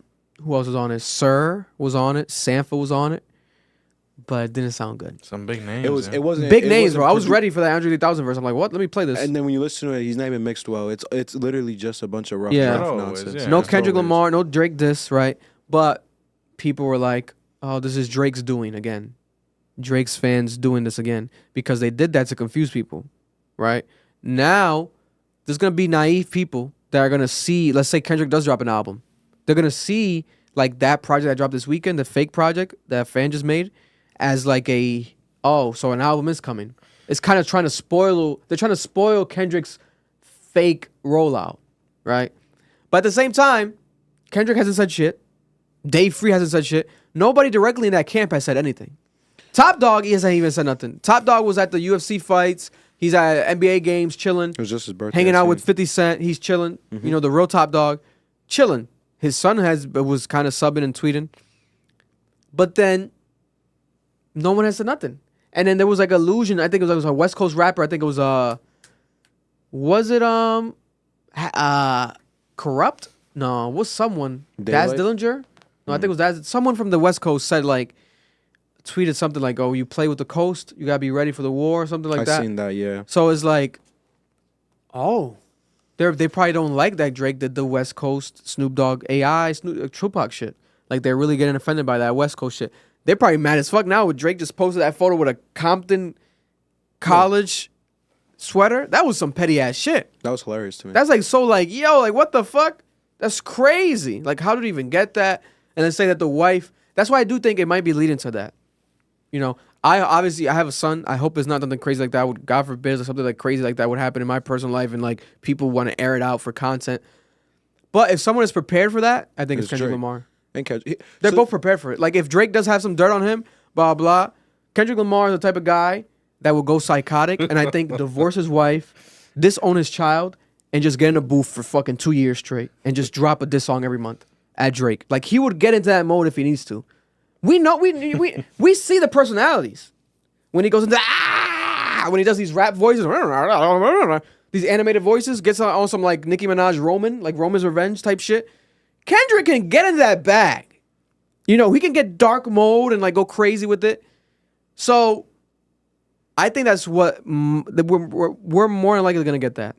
I'm leaning more towards that now than before because I just don't think that he's just gonna drop a song. It's gonna be regular. No. It doesn't make sense. Unless, Drake drops right after, he drops right after. But we got to keep that shit up back to back. For a whole week. You know what I'm saying? No one can stop. I have a crazy theory. I truly believe Kendrick knows what Drake has. On him. Dirt-wise. He knows the dirt-wise. Because if we're going off of who Kendrick is as a person, off the music we've seen, if we believe he's telling the truth in the music, then he's the type of person to hold himself accountable and to self-reflect and knows where he's going wrong. Yeah. Edwin, shut up. So if that's the truth, then I know that Kendrick is aware of what he's done in the past and what's going on in his life. Yeah. I think that he's aware that there's a strong chance Drake might know. It would be one hell of a diss track if he walks in there and says, yo, you remember what you was going to say? Well, here it is. And this is what happened. And it's cool. You can bring it up in your next song. But let me tell you about yourself. Mm-hmm. Before you speak on me and what I am, I'm going to tell you what I am. But I'm going to remind you who you are. Nigga. That'd be crazy. It had the same effect that it had in the movie. What do you say then? Yeah. Where's your ammunition now? All these little subliminals is worthless. Because he already beat you to the punch, bro. Yeah. That's why this nigga's fucking up for me. If I'm Drake, I shut the fuck up. Silence is dangerous.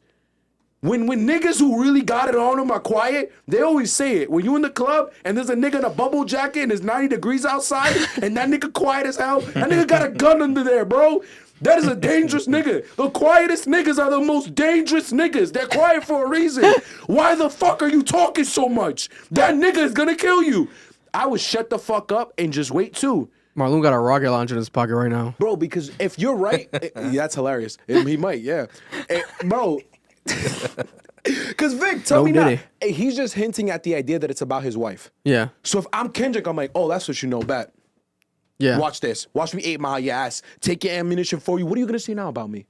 What are you going to do now? Yeah. What are you going to say? You're going to repeat what I just told you? Yeah, yeah. Oh, how great your diss track is now. Now, I already told you what I am. Now, let's talk about what you are, you bum-ass nigga. Yeah. Like that, it's such bad war tactics. Like, I get where Drake's coming from. He's doing the 50 route. Yeah. Oh, I'm going to troll you with this. I'm going to disrespect you like that. We're going to wait on you next, bro. We're waiting for you to speak next. Bro, sometimes you need to shut the fuck up. If a nigga is quiet, there's a reason why he might be quiet. Because you think you think Kendrick walked into this battle dumb as fuck? Like, oh, I'm going to just diss the most powerful person in the industry. Because Drake's dropping, especially so much and responding so much, could it be a sign of him being scared, too? Reacting out of fear. Have said that. I'm not leaning there yet, though. I think he might have something. He's trying to pressure him to drop some mid shit. You know what I'm saying? That's the thing. Because he's gonna be like, oh, I'm a bully him to drop. People are gonna be on his fucking dick. This and that. He's gonna feel the pressure. He's gonna have to drop because he's gonna have to fucking do this shit fast. It's gonna be half-assed, and then I'm gonna have something that's gonna be better and more of a hit, and people are gonna bop to it more. This and that. But he's not getting that from Kendrick. Because my thing is, he can't get into Kendrick's fucking head, bro. How is this song gonna sound like? I don't know, but before we continue, what are they saying? Alex Cianchino, I'm sorry if I mispronounced that. Thank you for the $5. He said, they rich today in the chat. God damn. Push it this Drake's mom and his son. Artistic, you go about it. Yeah. You know what I'm saying? I think there's no line. And Drake and Kendrick are so rich that they don't have to cross each other's paths. These are super mega stars. They don't need to go outside. You know what I'm saying? They don't need to go outside. You know? And they don't even go outside as much as already is. Drake does, but like for his own shit. And he was Mr. Lover Guy, showing love to everyone. I love you, my favorite rapper, my favorite artist, my favorite everything. Oh my God. But now he's like, he can't be on that type of time right now. You got to switch that whole energy. Yeah, I agree. You can't be that type of guy. You're not that guy. I'm still confused with the Drake shit too. So correct me, because I know this is what you're into and shit. But I'm a nerd. Four Bats was supposed to drop something under this motherfucker's thing, right? Yeah. Okay. It hasn't happened yet. No. And then you saw that video I sent you where he was playing that shit with Kanye West. Yeah, he's in the studio with Kanye. 4 Bats. So how the fuck? How does that work? Very confusing, right? Yeah, because so what is Drake doing? What game is he playing? There could be a case where it's like he could tell 4 Bats, listen, you're not involved in this. Work with Kanye. It's Kanye. Like if you want to work with Kanye, work with Kanye. But then Kanye working with 4 Bats still. Is Kanye trying to one up Drake? Because you know it's kind of weird. He's crazy, so you know he's doing that. Because for those who don't know, and I didn't watch the full interview until now, so there's another thing that happened. We didn't cover it last week. What happened? So Kanye said in the interview with Justin LaGlaze, he said that there was a song that Lil Durk, The Weeknd wannabe. No, the Weeknd diss track that got leaked. I know what you're talking about. That Lil Durk did a song saying that he's like stepping on Yeezy clothes, like dissing Kanye, and then Kanye heard it. Yeah, Lil Durk, and Kanye heard it. There was like a fake leak online, and he told Lil Durk, like, bro, what are you doing? Like, we rep Chicago. Like, what are you? This is gonna mess us up. Like, you want to start a beef with me? Like, and then Durk was like, all right, he switched it. But then it was like a still kind of subbing Kanye, I guess, allegedly. He said. The original Vultures verse, wasn't it? That's what he said? No, it was like another song, bro. It was like a different... It was like a song... I think it was going to be on the Vultures too. Something like that. But it was like subbing Kanye. And then Kanye was like, I didn't like that, blah, blah, blah. So then Justin LaBoy kept alluding to like, oh, so you're not really cool with Durk right now. So I guess they're not really cool. And then people were reminding me, and it's like, yeah, bro, like, technically, if Durk had to pick a side... He's picking Drake's side. Because he gave him a number one? He's picking Drake's side because Kanye is Kanye West, but Kanye West doesn't do business properly. Mm-hmm. He's Mr. Unstable. He's a Chicago legend, but he really didn't connect with Durk until recently. He wasn't connecting with the younger Chicago artists until most recently. He started rapping the GD shit and all this shit until most recently. Back then, he was a but part of their yeah. discovery. Yes. Yes. But then there was like a fucking 10-year stint of I agree. where is Kanye in Chicago? Chief Keef did not get his first close to #1 until he was on I Don't Like the remix. So And that's just a fact. Yeah, but then you're right. There was a stint when he started losing his mind that he didn't give a fuck about Chicago. Yeah, so like Dirk doesn't really owe Kanye any loyalty. Like he doesn't make Kanye type of music. Like he could say he inspired Kanye because he's from Chicago, but it's like Dirk doesn't owe him any loyalty. I don't. Because he threw on Vic Mensa on that one song. I'll say that too. The original Wolves, Vic Mensa was on it. Yeah, that is true. And Shout out to then Vic Mensa. He threw him off it. Save but- money. His team at the time. Yeah. But it is shocking, right, Dirk? But my thing is like, oh snap. Like these people are like picking sides. So maybe with 4 bats, Kanye might be like trying to get some inside dirt, manipulate some shit. Yeah, but that's now- Drake's artist. But now you tell me Kanye needs a exactly job. where does 4 bat stand? How does that make? How does Drake view him after that? And he's dropping anything next week. He got approval to I go don't there, even bro. know. I promise. Anyways, another $5 donation. Hey, you guys been MVP from Malik? You guys been MVP through Drake and Kendrick beef? I think it'd be dope if y'all collab with Thought Crimes. I don't know who that is. I don't know who that is either. Put us on though. Yeah, send in the chat. Send the link. Where's Kendrick? Anyways, that 4 bats thing kind of threw me off because like, And that's a new if video. you're gonna drop that under, yeah, it's a new video. 'Cause I didn't see that before. If you're gonna drop that under this man's name and shit, and then you're chilling with his op, showing him the music and stuff, Doesn't add up. it makes no sense. Doesn't add up. But this is what people talk about. Is Compelling he Grace spoke still about is he this. still gonna drop that under Drake? Probably. Probably because it is a one project licensing deal, allegedly. So And maybe is gonna- Drake wants and to do Drake's more. Gonna be okay Maybe, with that. yeah. If Drake probably wants to see if the sound will stick, and then he'll probably sign him. That's what he does. No, I know he's not signed to Drake, but Well, the OVO. but the fact that he's chilling with quote unquote Drake's op, you know what I'm saying? That I shouldn't don't- matter in the industry, bro. I don't think it's gonna No, be like a 100%, successful EP but- either. I don't wish bad on the guy, unless he has like a crazy random feature. I mean, he is working with Kanye. Maybe have a song with Kanye He on might have a it. crazy beat. Yeah, so it could be a successful project. Let me wait until that happens, because he did push it back, I think twice Good. for probably a good reason. Party shouldn't have dropped either. I don't know what the hell's going Someone on with said these Whitney people. did not attend Compton Community College. She went to California State Long Beach. Oh. So it's got debunked. So we're debunking that the Whitney, Kendrick Lamar's wife, didn't go to that college. She actually went to California State Beach. Okay, so that's what the chat's debunking it. Then he's just trolling him, bro. And this is my point. Why are you talking so much? Like This is what Fat Joe said. I think that's over. It don't take 3 or 4 weeks. Then the Tupac family want to sue Drake. I thought it was creative, using the AI Tupac and then pushing the envelope. But, you know, I got no horse in this game. You know, I wish they would all get along. Ironic from the guy that was a part of so many rap beefs. But he says that he thinks it is over. He doesn't think that Kendrick is like even going to respond because it doesn't take 3 to 4 weeks to drop a diss track. Especially if he's speaking from his era. Fat Joe's right. In his era, that was not a thing. People would go to radio stations, run up there, premiere something. Okay. So what now, about let me- Jay-Z's song and then Nas? Like Nas took 3 months. That was his era. Now let me ask you this. Yeah, but I don't think we could compare that to this. If This is Kendrick different. if Kendrick doesn't drop, and people start coming at his fucking head, I'll agree with them. why are we coming at Drake for not responding to Pusha? No, I mean if Kendrick never drops, Kendrick's a bitch. Drake never I responded don't back care. to Pusha. I don't believe in that philosophy. You I shot think the it's first different shot. You shot the first because shot. if Kendrick doesn't respond, Mar, and doesn't say shit, He's a pussy. that's fucking weak. Weird. Are you sure He's though? weak as shit. Yep. Because I'm- Drake at he least did an didn't- interview. on He this. didn't Drake say did an anything interview. He didn't say anything after Control. That doesn't matter though. You started this. No, but I feel like he started this shit with Control. the thing is like But Drake never responded to Control. Drake already said that this shit's been boiling for fucking a while and Malo, shit. this is the issue.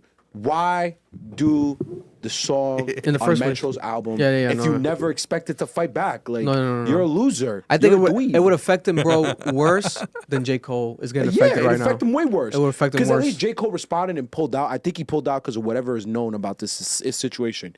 I really do think that. I don't think J. Cole just a pulled out good because he's pussy. person, bro. Because Kendrick Lamar is not the type of guy to be on some Drake shit doing interviews, etc. He No, doesn't at do all. that, right? He So talks to his people, that's why music. people want him to do music. Drop the song, nigga, because Oh, you're not for gonna do a sure. fucking feature or a For fucking. sure. I mean, not a feature, but you're not gonna do an interview. Because if he does an interview or podcast or something, that'd be interesting. Like get his perspective on it. Maybe he's like, you know, it got too personal, blah blah, or something happened in his family. He wants to talk to the people, clear the air. God forbid, like something crazy, like a death or like a illness. Then it's like, oh, bro, handle that. Like fuck the beef, bro. Go handle that. But tell the people, oh, I'll be back though next month, some shit, blah blah. But I don't think that either because like I don't. I feel like Kendrick might be the type of guy, bro, to like if something ill is going on in his life, he's just gonna rap about it during the diss song. Like nigga, I just came from the hospital, blah blah blah. You know what I'm saying? agree. God forbid. Like you know, he would put that into the music. But then you got the OG niggas saying like, I think it's over. Like this guy did not respond, blah blah. So I it's think like, whatever he got is so monumental, he's just building more suspense. Because think about it. This shit comes out in a month, let's say, and it's the craziest information with a whole video, like you said. yeah. That's just gonna have impact. Oh yeah, I was gonna mention What that are niggas too. gonna say? Oh, you held on to this for so long because it was this crazy. This nigga's a genius. That's what they're gonna say. You fucking dick eaters. Go ahead. So we have this is a video that went No, viral. this Metro video. Boomin had a show in Egypt. I think he did back-to-back 2 shows, 2 concerts, and then the fans in the crowd literally yelled at him and trolled him and yelled the Drake lyrics. And this was Metro Boomin's It was response. funny. That's what he had to do. He's like, haha, I heard that. And he said, "Hold on," but you know what? I think he literally was taking a pause during the show, and he's about to play something next. So that's why he said that, like, "Oh, shut up and play some drums." And he's like, "Hold on, I'm about to play them." But then it's like, I don't think he cares. why is Metro telling me to change stuff and then laughing at this? I like that he's laughing. Thank God, like that's good. And rather than like, oh, let's get that guy out the show. That'd be corny if he kicks that guy out the show. People be That like, is what the corny. hell? That would have been hilarious. But then him laughing at this Off of how we met him and how he acted, he seems like the type of guy to find that funny. to laugh and shit. He seems I humble would've enough to laughed at understand, that like, too. who cares, And he bro? responded to like a tweet months ago where people were saying like, "Is it really that serious between y'all?" Something like that. And he was like, "Hello, it's really not." But what do you mean it's really not? So this is all marketing? It's all marketing, bro. Is this a joke? This shit's all planned. Are we all just getting trolled right now? You Are we all know, getting trolled? you know how much attention's around these motherfuckers right now?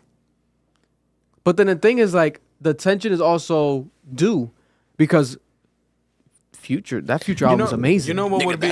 That's the album of the year. Nigga, that Hendrix, it's basically Hendrix too. You that know, shit is Both insane. albums are good. Like The I se- think the this first sec- one's the second better. one? The second one's Second growing one's on me insane. more, bro. It's sex Nice music. like this, I want all of you. Woo, bro, my And God. I still think the first one's I better. got crazy clientele. But anyways, you know what we need? We need to see their numbers.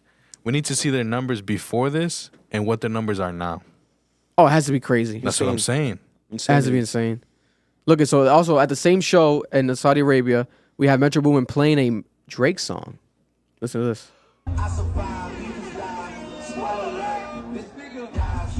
What song is that? Spoiler alert, the nigga dies. I gotta hear the beat. That's the not one more that- M's. That's the Can one. you go roll it back and turn That's it up? that's the one that people were talking about. It was about X. Sicko mode? No, turn it up. Turn it up for me. I gotta hear it again. Hold on, let me play it back. I don't think it's because my thing. Why would he play that though? Because that's not the song that he produced. He produced more M's on Her Loss. Is this off of Her Loss? I It's have to- it's Knife Talk. Knife song, Talk. okay. Oh shit. Okay, so it's a throwback. That's with 21 Savage. Yeah. But then what do you? Okay, so he's playing a Drake song live, right? But then spoiler alert, the nigga dies. Then he plays. I can't hear it.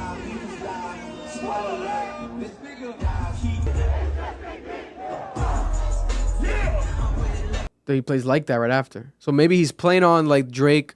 This nigga dies. Like he's like, oh, that nigga died. Blah blah. Blah. Or is this shit marketing? Like you know what I'm saying? Like why is he performing any Drake song, bro? Yeah. And then telling me to take the OVO chain off.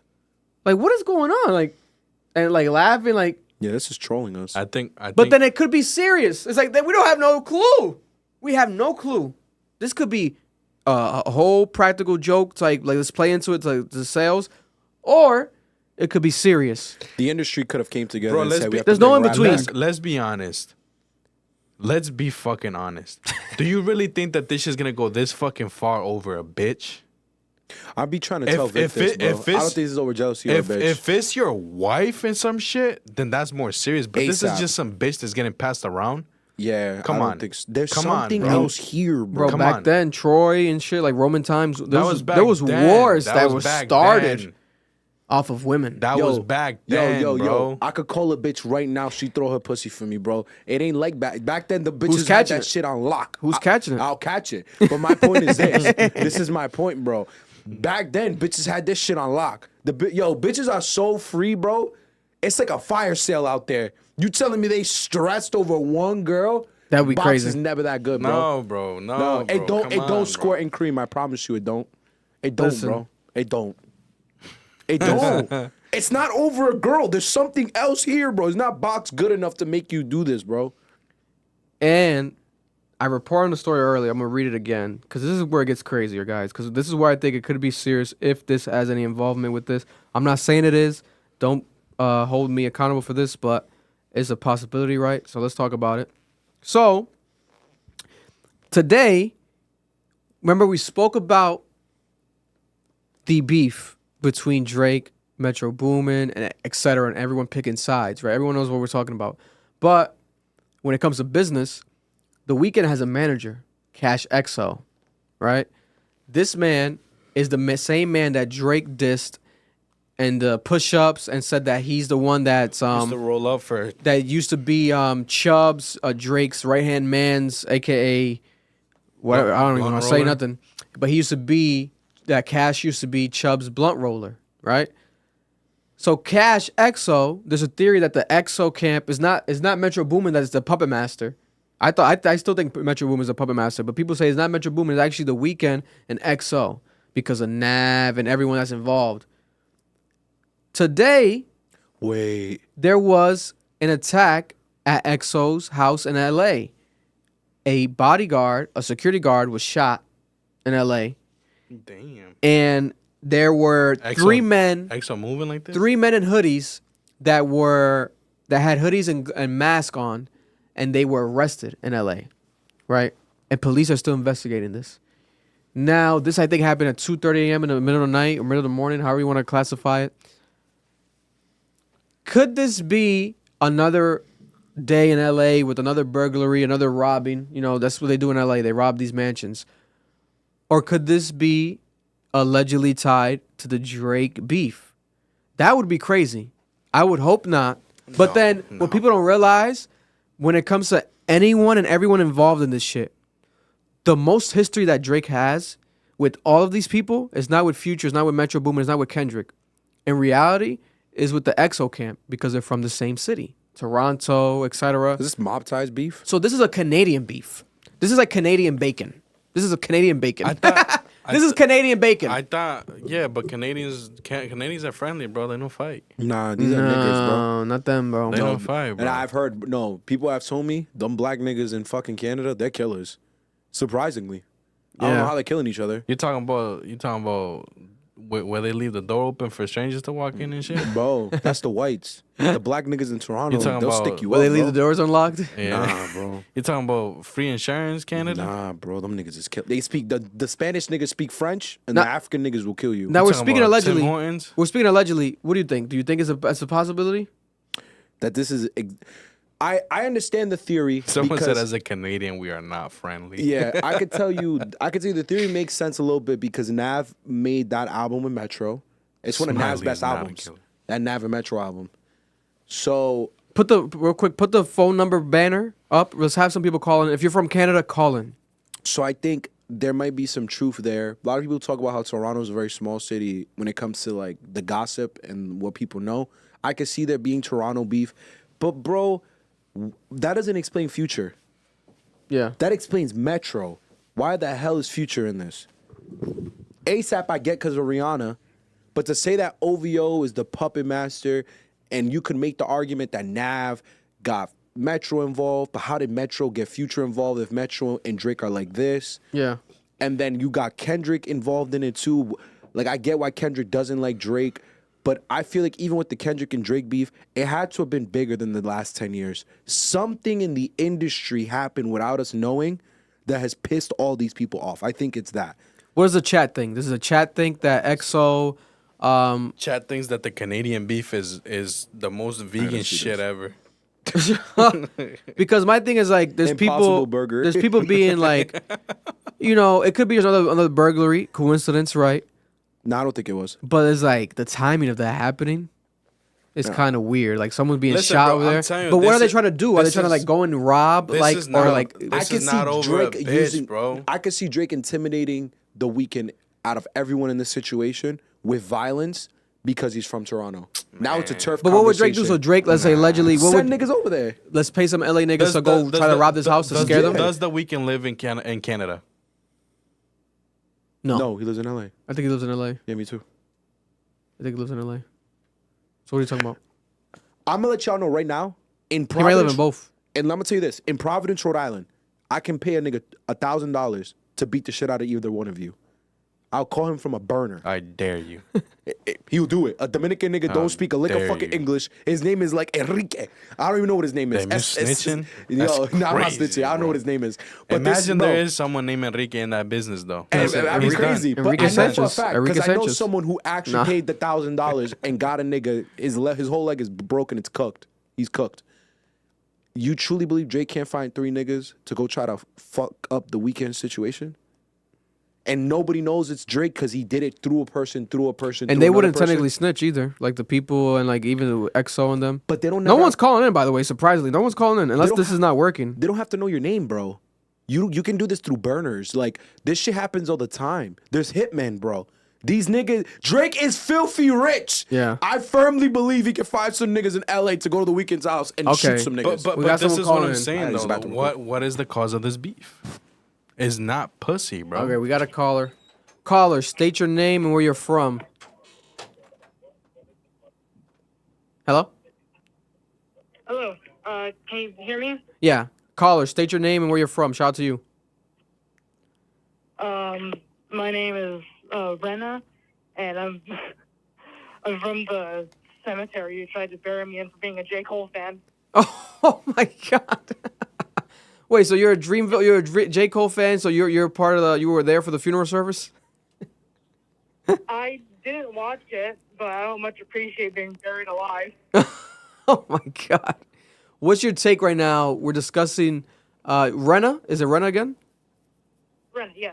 So Rena, what's your take right now with the whole situation with the man from the Weeknd's manager? So the Weeknd's manager, his name's Cash EXO. Today there was a burglary at his house. A security guard has been shot. Does this have anything to do with Drake? Is it that serious, or is it just a coincidence?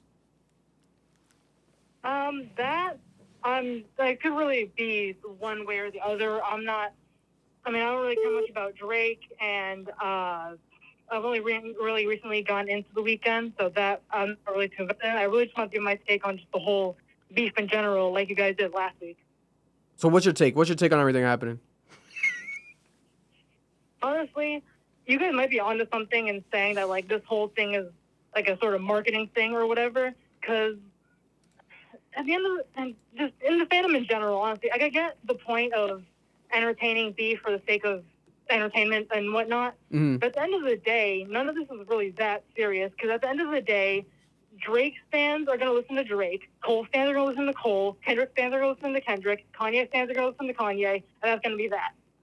Yeah, that's true.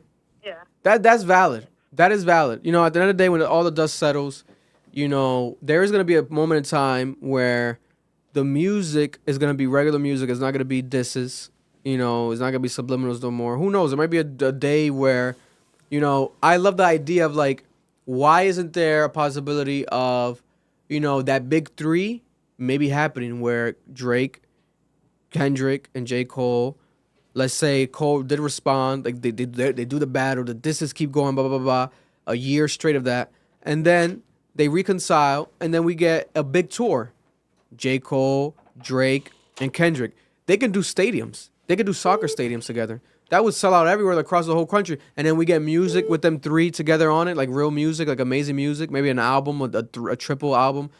It could have happened, but then Yeah, and I'd love to see it. I mean, again, I don't really care about Drake that much, but Kendrick and Cole both got me into hip hop in the first place, so I absolutely love to see that. yeah. But shout out to you, Rena. Again, you don't want to say where you're from, or are you guys just gonna remain from the J. Cole cemetery? No, I'm from the J. Cole cemetery. Thank you, Rena. We appreciate you, love you, and thank you for calling in. Is there I'm sorry if it sounds like greedy or something. No, you're I good. just remembered you guys allowed for social media shout-outs last Yeah. time. What's your social media? What's your social media? Yeah, tag yourself.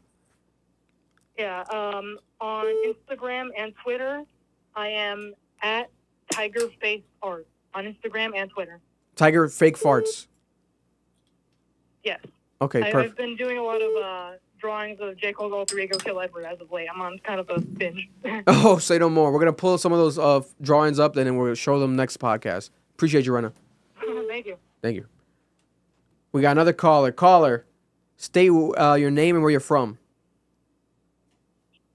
My name's Eric, and I'm from Florida. We got Eric from Florida. All right, Eric, what is your take on the XO Cash gentleman, the Weeknd's manager, being, his house being involved in a burglary / shooting? Does this have anything to do with Drake? Is Drake mob tying the situation, trying to scare people, or just a coincidence? What's your take? I think it's a coincidence, but, probably the people who did it had the intent of it keep behind Drake's name, It's kind of obvious, but it would make more sense in that way, Yeah.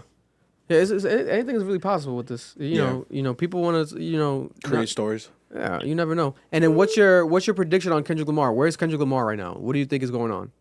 I don't even think he's going to drop. I think he's always the album. I think he's going to do the smart. Well, either way, it's smart. Either way, he's going to get streams and make money. But if he does the album, he'll get more sales like how Like That did for We Still Don't We Don't Trust You. It boosted the sales of the album. Because I have a little hot take. I feel like if it wasn't for that song, it wouldn't have been, the whole album wouldn't have been as big as it was. I mean, it's possible.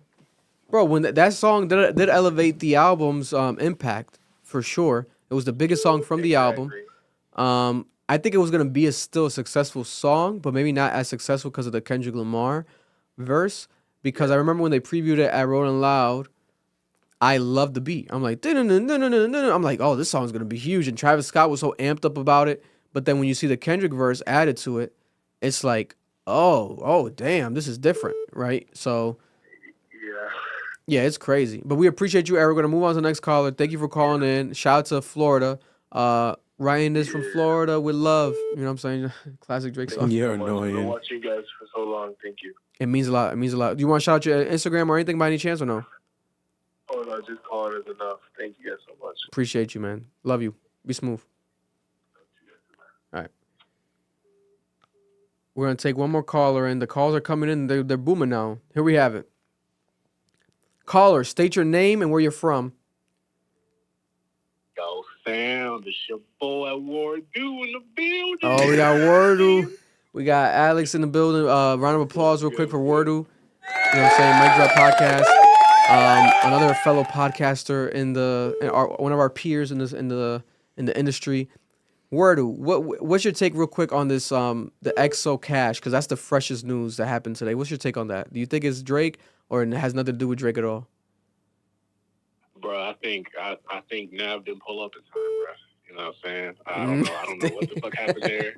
You know what I'm saying? Yo. That like the timing of that news coming out was kind of crazy though. Cause, like I think it came out like this morning that happened. So I don't know. I think Drake's been kind of quiet. I think Kendrick's been kind of quiet. I don't know, but it kind of feels like a distraction. I don't know. It all kind of feels like some like industry contrived narrative at this point. I don't know because we're all talking about these niggas. So yeah, it's crazy. It is really. It feels like, but that's why I feel like the anticipation is so high that I feel like what if Kendrick drops, it has to be insane because it cannot not live up to the hype.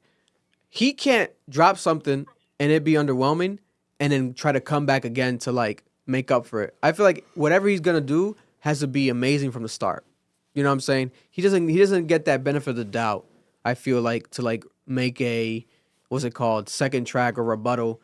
I think the first one has to be the one. That's kind of the thing. What can Kendrick really say about Drake that's like hasn't been said already? Like he's kind of like all the narratives about Drake that we've heard like the last 14, 15 years. Like I feel like I've heard it all. So like, yeah, unless it's some blackmailing type shit, I don't really know what Kendrick could say. And I don't want to hear no boom bap shit from Kendrick. I don't like. You can't bump that. You can bump like that at a club. Yeah, no, like that's been going crazy at the club. I've been hearing, and outside it goes crazy. I drive around the city. People have been playing in the cars, and this guy Kendrick did say, what did he say? He said something about he did that freestyle on BT where he said the cipher, yeah, the cipher, packing up these emotional rappers back in my backpack. Yeah, like but and then there was a part where he performed the control verse and he shouted out Elliot Wilson. I was in the crowd. He was like, Elliot, but a rapper with a ghostwriter. What the fuck happened? No, that wasn't a control verse. What's that? That was King Kunta. King Kunta. That was at the VMAs award. I think King he performed that Kunta. song. Yeah, it was. It wasn't the King control verse. What am I saying? No, that was the Grammys. I think his performance. Bitches, you remember talking when he came in King with the Kunta. chains on. Yeah. You remember he started off with the chains and he started like rapping and all the white people were confused. It was the Grammys. It was the Grammys. That was a shot at Drake during King Kunta. Because that rapping whole song with a is about him. ghostwriter. What the fuck happened? That song dropped after the whole Meek Mill shit. Like it came a couple months after he dropped that Yeah. song. So like people forgot about that one. So that one, right? So, but then he can't double down on all that. Like what is that what he's gonna do now? Like talk about Drake having a ghostwriter again and this and that? It's not really because that was And that's kind of part of the problem too. He hasn't responded to the people that responded to the control verse still, and it's been like 11 years. That's true too. Like he hasn't responded to Jay Electronica, hasn't responded to Lupe, hasn't responded to Mad and Big Crit. Big Crit. So, Big Crit. Big Crit. So it's kind of on brand for him to do it. It's just Big Sean, he didn't really. He responded to Big Sean, but he deleted it. It's like a leak, right? It's like a fake song. I think the issue is he doesn't respect any of them niggas as someone even worth talking to. Yeah. I don't think he's built for that. I think he's just like a really great lyrical artist, but I like to call him the Black Eminem. Like he's a great lyricist, but as far as being battle tested, I mean, outside of MGK, who's Eminem really beef with? Yeah. No one like that is like stands the test of time. Like, obviously Benzino, but that's not. Who did M beef with? Did him and Joe Budden go back and forth? No, they never did. Subliminals, but they never did like diss songs back and forth. Niggas said the only person he ever beat was Mariah Carey. Mariah Carey. Oh my god. No, but this is very intriguing. This is very intriguing, And do you think that he was really in LA? We had a subscriber award. I don't know if you saw the tweet that went viral, but the subscriber that said that they saw Kendrick Lamar in LA grocery shopping. Do you think that he was? And if he was grocery shopping, how does that affect his legacy? What the fuck kind of question? Kind of like J. Cole. He'd be in his own lane, but I thought he was in New York, so I don't know why he'd be in Yeah, LA. Drake said he was in New York apartment. But then people in the comments were like, that's already known. Bro, we know he bought that. Not even that, but like, bro, he's a millionaire. He could just take a flight to LA after Drake said that. He doesn't have to be in New York apartment right now. So it's like, what? Drake don't look like the type of person to fuck with New York like that, stop, bro. Like, all these excuses for Kendrick, like, because if the narrative was the other way around, you would be on Drake's ass because he drops more frequently than Kendrick. So we're all obviously going to expect him to drop. And to be honest, for me, I want Kendrick to take his time, honestly, because if it's mid, I'm gonna be tight. So I want him to but take what's his the time? Wordle, we gotta have a like a limit though. It can't be like it's about to be a month. Like, if it goes past a month, like what the fuck is going on? It can't be 2 months. How long did it take Nas to respond to Takeover? 3 months. Like 3 months. 3 months. Yeah, you know what I'm saying? Oh hell no. I mean, We're gonna wait 3 months for this shit. I mean, Jay-Z responded on 9/11. 2 months later. Are we predicting something? God forbid. No, imagine that'd be crazy. That'd be crazy. But that's exactly what happened. He did. I think he'll probably drop around mid-July, honestly. I think he's gonna drop an album. I think this was all album rollout. Either it's the album. But if it's an album rollout, then is the whole album gonna be a diss, or is it gonna be one diss and the rest of the album is just like regular music? Like niggas ain't gonna hear that album. We're gonna wait for Drake's response the next day. I think he might address it on the Hard Part 6, maybe. Okay. And then the album will probably just be like just a regular Kendrick album. Maybe Metro will have some production on it, hopefully. I need an album from Kendrick kind of like similar to Damn, because I need some shit to bump in the club, nigga. All that like boom bap, you know, Afrocentric shit is cool. You know what I'm saying?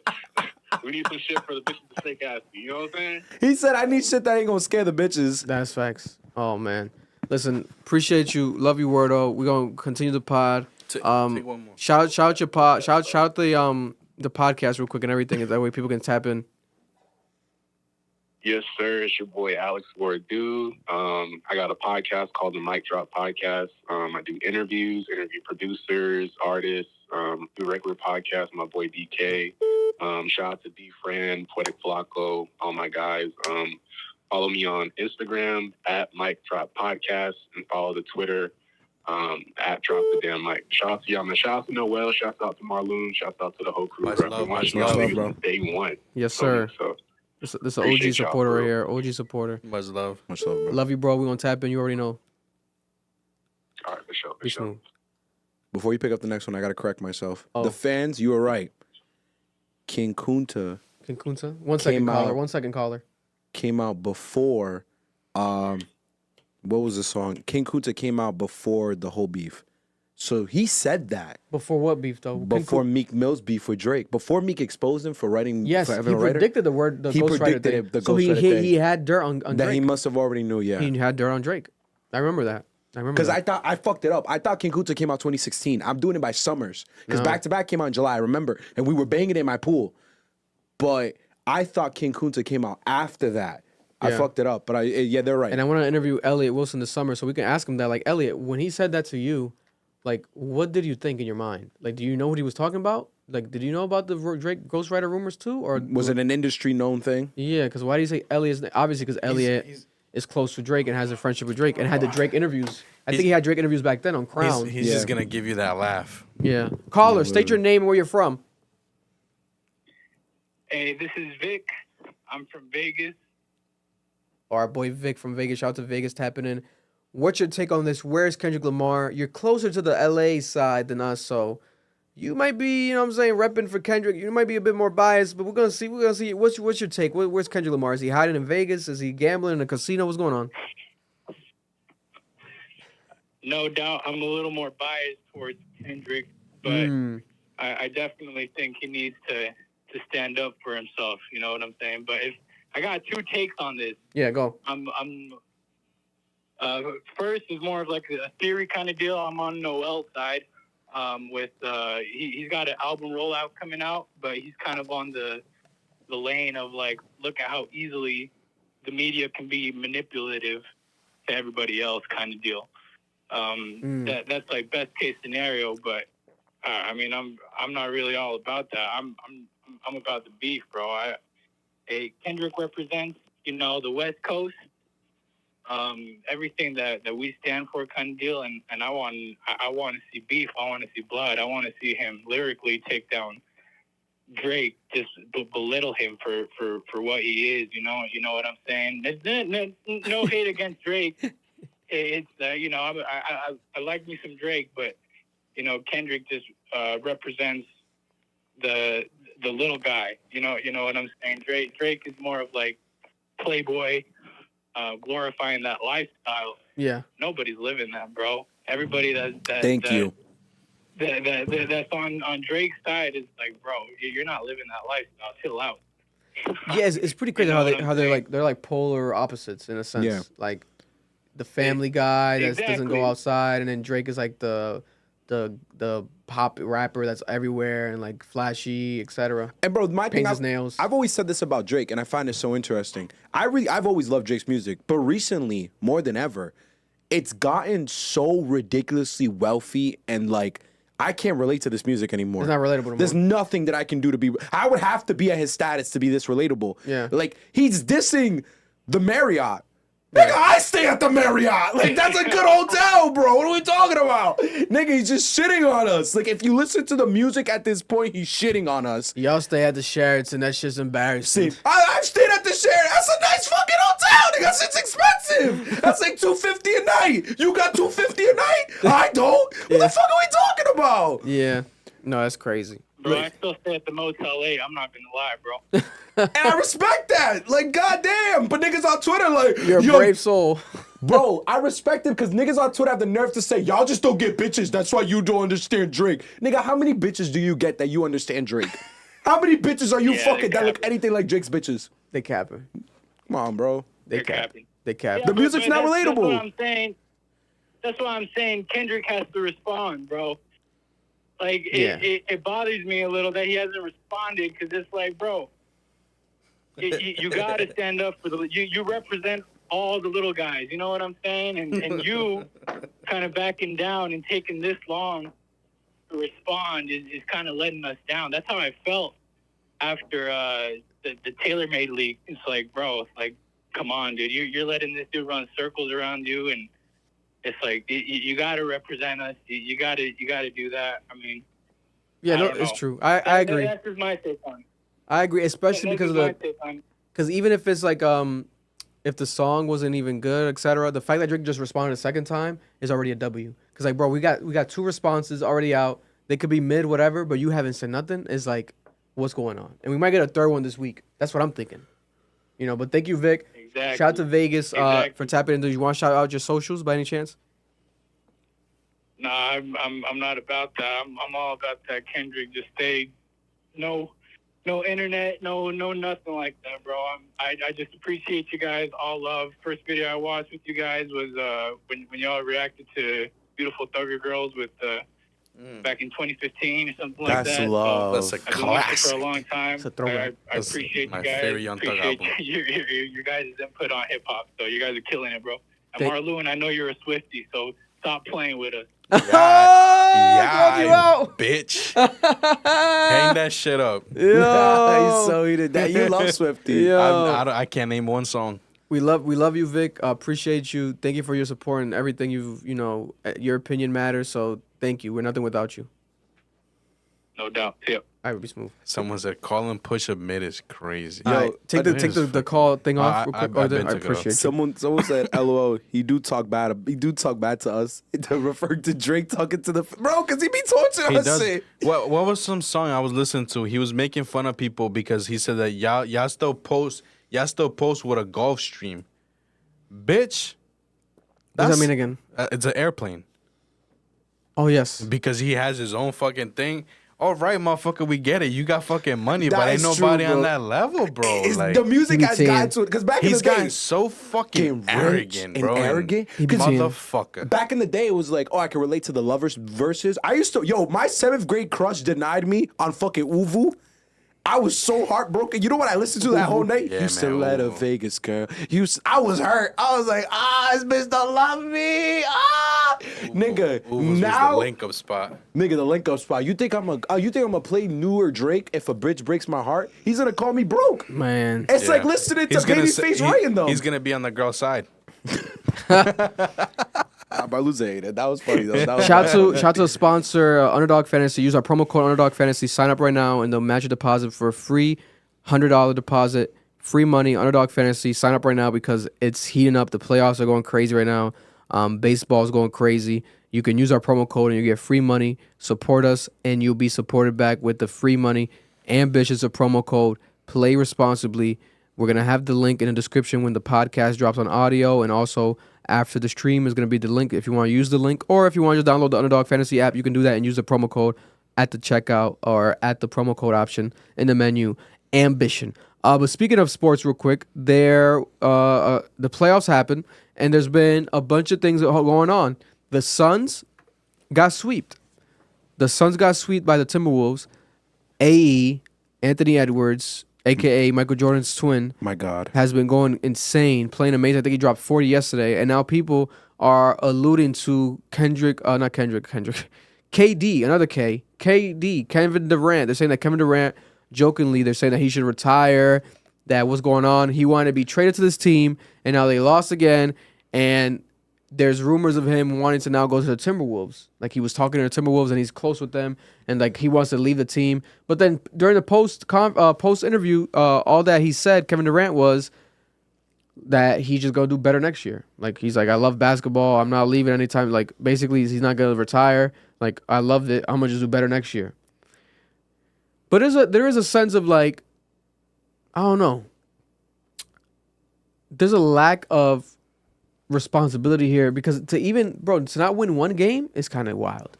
I can explain what happened. What happened? So the Suns got screwed.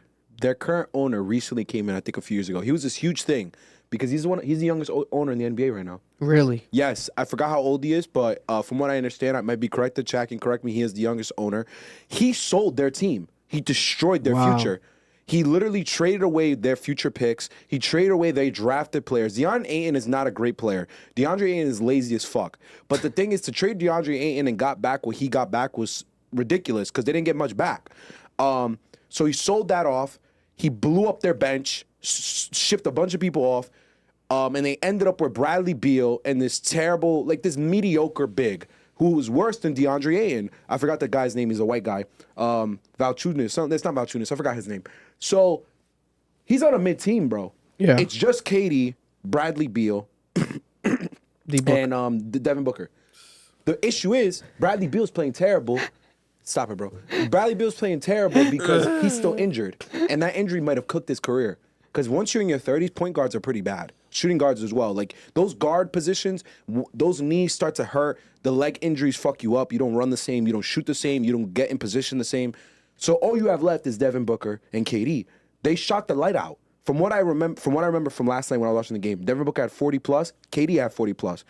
KD was the most consistent shooter from what I saw. It's not KD's fault. It's the owner's fault for selling off the team and building a terrible team around him. However, I have a theory here. I have a statement, actually. KD had 33 points. 33 points. Devin Booker did have 49, though. They showed up. What else could you want? And KD had a great shooting night, percentage-wise. I think it was like, what, 50%? Something like that? 52? Yeah. It was like 13 out of 17, I think. However, something happened last night. They ran into a man, a god. His name is Anthony Edwards. I'm going to tell you something about Anthony Edwards. Game 3, where he did the D-Generation X. Yeah. Before doing that, there was something coming out in the media. A lot of people didn't cover it, except local Timberwolves media. Anonymous Suns player on Anthony Edwards. This is Game 3, right before the game. He walked in our locker room and walked right by me. And I'm like, what the hell is he coming in our locker room for? And he walked by me, and he tapped Kevin Durant on the leg and said, lace him up. It's going to be a long fucking game. Oh, my God. Michael Jordan Part 2's here. That is his son, by the way. That's his illegitimate child. Wow. Anthony Edwards is 22 years old, and he's built to take on the game. He is going to be the face of the league. And he then, is going to be one of the best players in basketball. I'm saying it now. 2 days ago, he also said, to end this, he did say, he said, they might have Kevin Durant, but we got Jaden McDaniels. And then people were laughing and went viral, like, Jaden McDaniels compared to Kevin Durant. Like, what are you talking about? But he was just saying, like, we got good players, too. Like, they got Kevin, and then look they won. They sweeped them. You know what I'm saying? It's crazy. Like Anthony Edwards' energy, bro, that sneaker is taking over the world right now, and it's going to be only $100 retail. It's insane. Also, shout out to Dominican niggas. Cat. Oh, yeah, Karl Anthony Towns, he's Dominican. Played amazingly. The issue with him, and Anthony Edwards talked about this after the pregame, he fouls too much when he's trying to play defense, so they have to take him out earlier in games. Aggressive. Yeah. The Suns actually never lost a game to the Timberwolves all season. This sweep was the first time they beat them. God's crazy. God's crazy. But Cat, shout out to him, because the reason why Jimmy Butler left the Timberwolves is because he hated Cat. He said Cat was lazy. He wasn't aggressive enough. He wasn't dominant enough. Yeah. Cat has completely shifted as a human being with Anthony Edwards by his side, and he's fucking hooping. Salute to him. Shout out to Cat, Dominican, and also his friend. We have a mutual friend, Tim LaRue and cousin Stiz. They're really close to Karl Anthony Towns. Cat, I think they were at the game last night too. They were there supporting Cat. So hopefully maybe we can try to land a Cat interview in the future. A Dominican superstar when it comes to sports. The Lakers right now are playing right now as we're speaking live, and The score is 51-47. Yeah. They won one game against the Nuggets. It's 3-1. If Who's they up win right now? tonight, Lakers are up by 5 points. Okay. Hopefully they win tonight and they make it a 7-game series miraculously. It's possible. Listen, it's LeBron James. He has that dog in him. If he wants to amp it up, he can amp it up. At halftime right now, he already has 10 points, 4 rebounds, 6 assists, 3 steals. He's going crazy, right? Yeah. So we'll see. The Celtics won tonight. Yeah, they had just asked his thoughts on the Celtics. They just won tonight. The Celtics won. The score was 102-88 against the Miami Heat. They beat the Miami Heat. The Celtics are up in the series 3-1 right now. So if the Celtics win the next game, they're going to move on to the next round in the playoffs. I think that the Celtics are going to do it. I didn't think that they were going to be able to sweep them, and they didn't. They didn't. So it's fine, but they're going to beat them. It's not going to be like a 7-game, a comeback. That's not happening, bro. Yeah, and I'll tell you this, as a Celtic fan, Derek White is the best third scoring option in the league. I do not believe in this team until I see them in the finals. This team is full of fucking choke artists and niggas who are not aggressive, and they will die by the 3 or whatever play they're running because that's how Joe Mazzulla plays basketball, and I don't like that.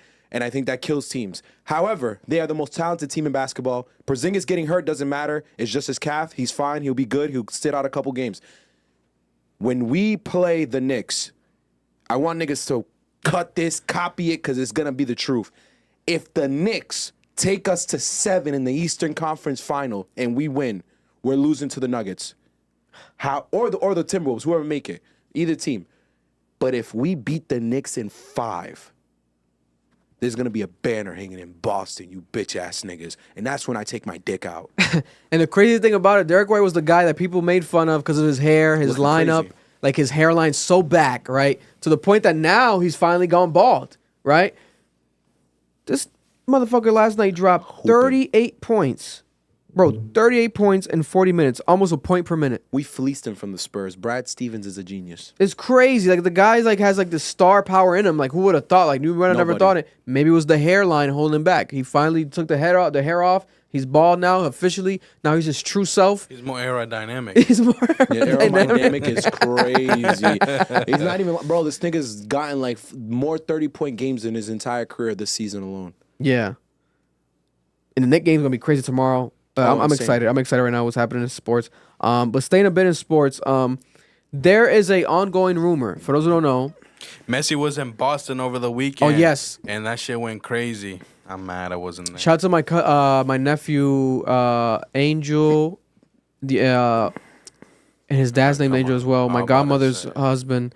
They went to the Messi game. They went. It was crazy. It was packed out. Messi was in New England. Tickets were crazy. They're bringing in tickets were like $900. Messi's a go, bro. What's the biggest league in football called again? The important one. MLS? MLS or is it Premier League? No. He plays for MLS. What's the major one? Premier League, right? The one you're talking about that there's gonna be games here? Yeah, that one. I'm in there. Which one is Premier League, right? It's PRS? No, there's a specific name. It's where Barcelona, Real Madrid is. It's that league. La Liga? I think it's La Liga. La Liga's playing here. I don't know why I'm blanking out. I'm just saying shit. No, I think it's called La Liga. There's La Liga. There's Premier. They might know in the chat. They watch soccer. Yeah, if you watch soccer. Copa de Oro. La Liga. It's La Liga. That's La what Liga? I say. It's La Liga. So La Liga is playing its games. I'm a fucking G, bro. I haven't been keeping up with soccer. But bro. nigga, they're gonna wax. If Real Madrid and Barcelona plays a game here, they're gonna wax. I'm going to the games that are gonna. I'm gonna try to go at least to one game. We gotta see. And we're gonna get games from the fucking World Cup over here in the States. I know, yeah. Too. We're getting a bunch of games in the I don't World Cup give a here. fuck how much it is, bro. I'm going. Bro, that's a once in a lifetime shit, He's bro. not lying, bro. The World Cup happens every 4 fucking years. And it's gonna happen Let's here. do a trip and have Porsche sponsor it. Sponsored by Porsche. I'll get Pull it up in a Porsche? I'll get it to happen. That'd be fire. We gotta hit up Gillette Stadium because that's where it's happening. I'll make it happen. We can make that. Let's do that. There's one in Gillette, New York, and then Florida. But staying in sports real quick to end the sports topic, there's a crazy story happening, right? So for years, people have said, jokingly and to kind of mock him, that Floyd Mayweather is actually broke. He's not really as rich as he says. But now the rumors have started to spark more interest because of what's happening recently. The major fight with Ryan Garcia and Devin Haney, right? Ryan Garcia beat Devin Haney's ass. He became the upset win. Everyone thought he was crazy. He admitted on the PBD podcast that it was a troll. He was just trolling people. He was never really crazy. It was just to sell the fight. And it worked, right? Genius. and especially if you can back it up and win the fight and beat his ass. Bill Haney, Devin Haney's dad, did an Instagram live that went viral arguing with Floyd Mayweather. He called Floyd Mayweather out and he added him on because Floyd Mayweather allegedly tried to do business with Devin Haney. He tried to sign him on as a fighter or like promote with him, and Devin Haney didn't like it because he felt like he was being short-sighted. He wasn't trying to get proper money. Like Floyd Mayweather wasn't trying to pay him properly. He was trying to put him like on a monthly stipend, something like that. Oh my God. Something weird. And then that's why we have Floyd Mayweather supporting Ryan Garcia instead of Devin Haney when it came to the fight, right? We saw that in the photos and everything. Ryan Garcia went and leaked and allegedly leaked the fact that Gervonta Tank Davis slept with Floyd Mayweather's daughter. And that's why him and Floyd Mayweather are not getting along. So then we have Bill Haney during the live calling out Floyd, saying he does bad business, that he doesn't get really respect, that people don't really respect him in the boxing industry right now, and he doesn't want to admit it, blah, blah, coming at his neck, right?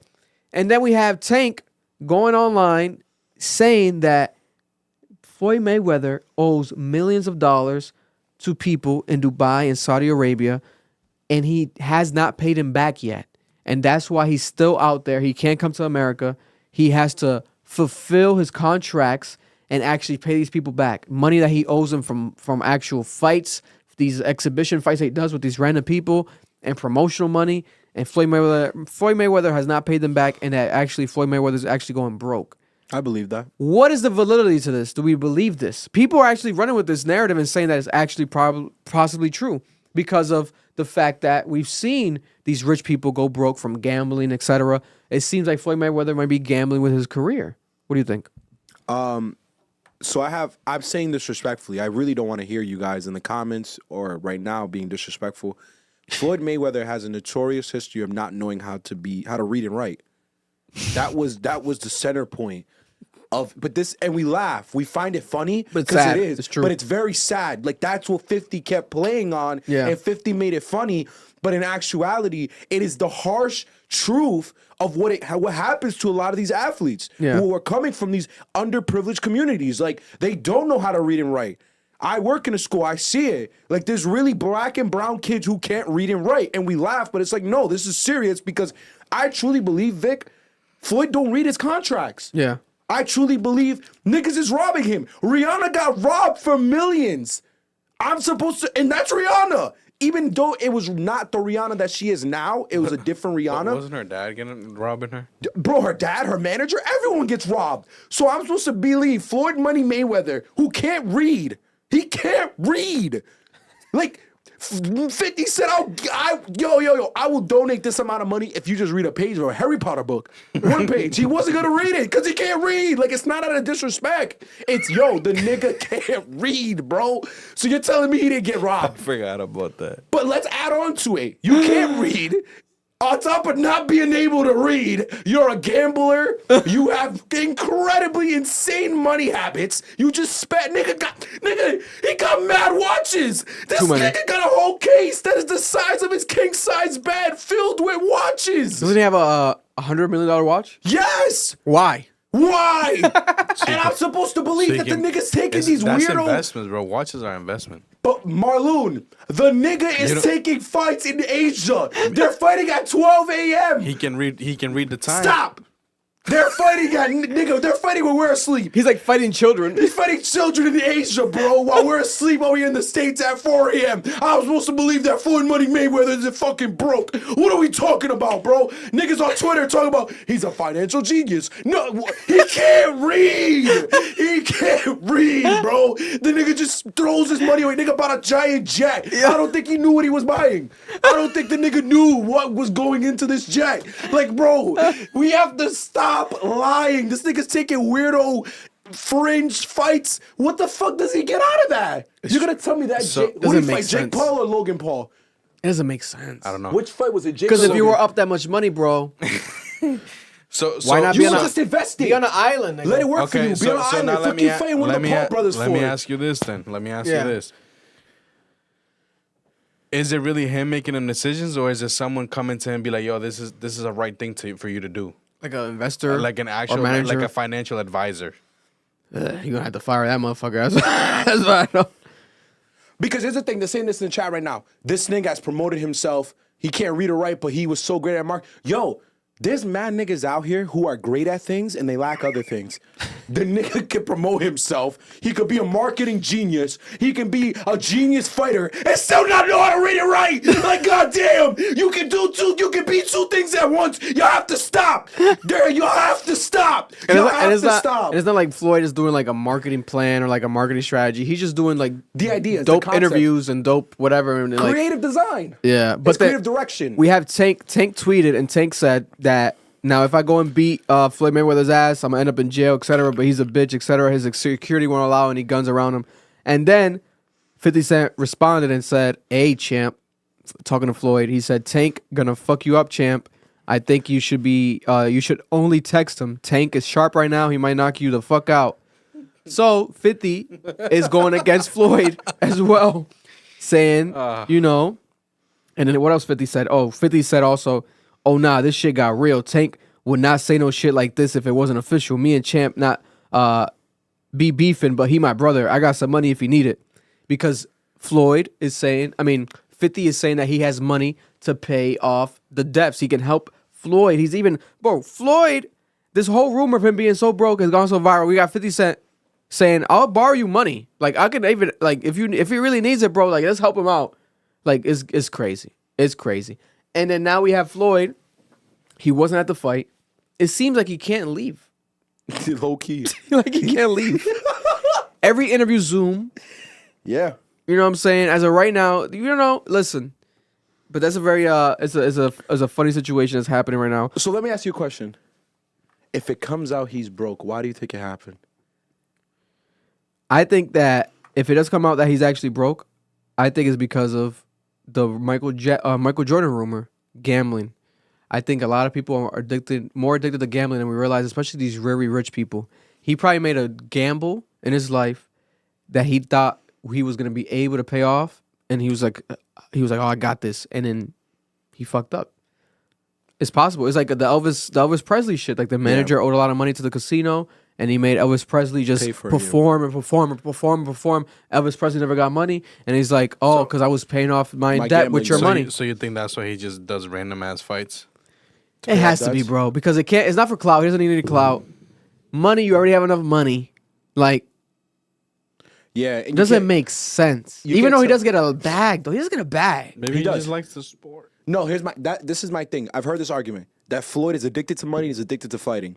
And when I've heard this argument, I'm like, if I'm addicted to money and I'm deteriorating my body, I would just go get money by investing my money, investing in businesses. If I'm this great business mind you guys pay him to be, then I would do that. You feel me? He did show, I think it was a Ryan Clark during the interview on the Pivot podcast. Phenomenal interview. Check it out with Floyd Mayweather. Like 2 months ago it came out.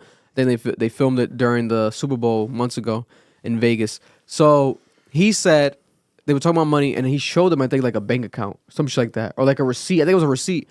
It was in the millions, whatever they saw, and they couldn't believe it. They want to show it on camera, but they was like, "Oh shit, like what?" No, it was a Super Bowl. I think he spent $20 million on Super Bowl tickets, and he showed them the receipt. That's what it was. But so you know what I'm saying? Like $20 million on Super Bowl tickets is insane. Insane. Was it cash or credit? He wired it. He sent the wire.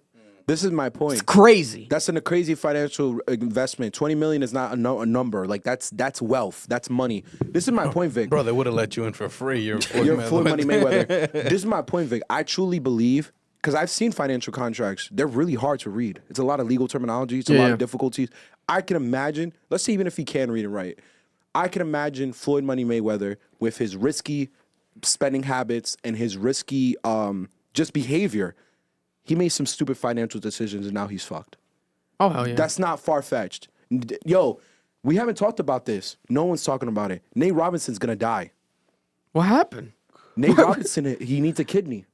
This is not a joke. Oh, shit. I thought you were just joking. No, his kidney's cooked. This is the former Knicks player that got. Oh, yeah. I'm going to look him up. Yeah, I love him. Nate Robinson is in need of a kidney direly. He's financially broke. Y'all can be in this chat talking about I'm a fucking clown, I'm a loser. I don't care. Y'all don't care about black people. That's the difference between me and y'all. Because I'm literally sitting here telling you that black and brown people are put in these positions of financial wealth and high status. And what do they do with it? Because they're not given necessary financial literacy by the same institution they're making all this money for. Because why the fuck didn't the NBA give financial literacy to Nate Robinson? Why didn't the boxing association give financial literacy to Floyd Money Mayweather? They don't need you for that. They need you to make the money, then you get the fuck out. If you go broke, that's on you. And that's why so many people advocate for better unions, because these niggas are getting fried, and all you give a damn about is the entertainment they give you. And now Nate Robinson's about to have his fucking kidney fail on him, and he's gonna fucking die. And because of it, it's because he's broke. He went broke. That is sad. Yeah, it says it right here. It says, I'm not going to have long to live. I know I'm not going to have long to live, so I just want to make the best of it as much as I can. He has a 2-year update after announcing he has a kidney failure diagnosis for 2 years now. That's crazy. 11-year NBA veteran, 3-time slam dunk contest champion, Nate Robinson. I did not know this. I did know that there was a situation where he was trying to get back in the league, but they didn't want to take him back in the league.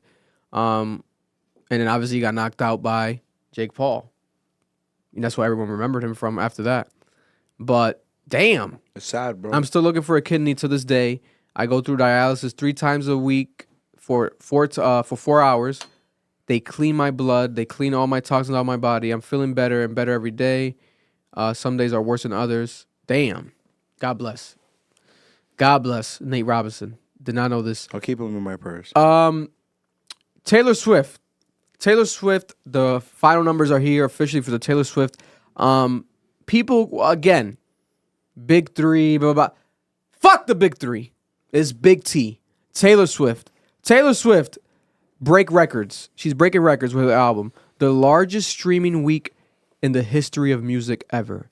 The entire top 14 songs on the Billboard 100 is Taylor Swift. Lucky number 14. This is actually her 14th number 1 album on the Billboard 200. The largest vinyl sales week in modern era history. Officially, the numbers are, for the end of the week, 2.6 million copies sold. Taylor Swift. She broke her own records. She broke the world's records.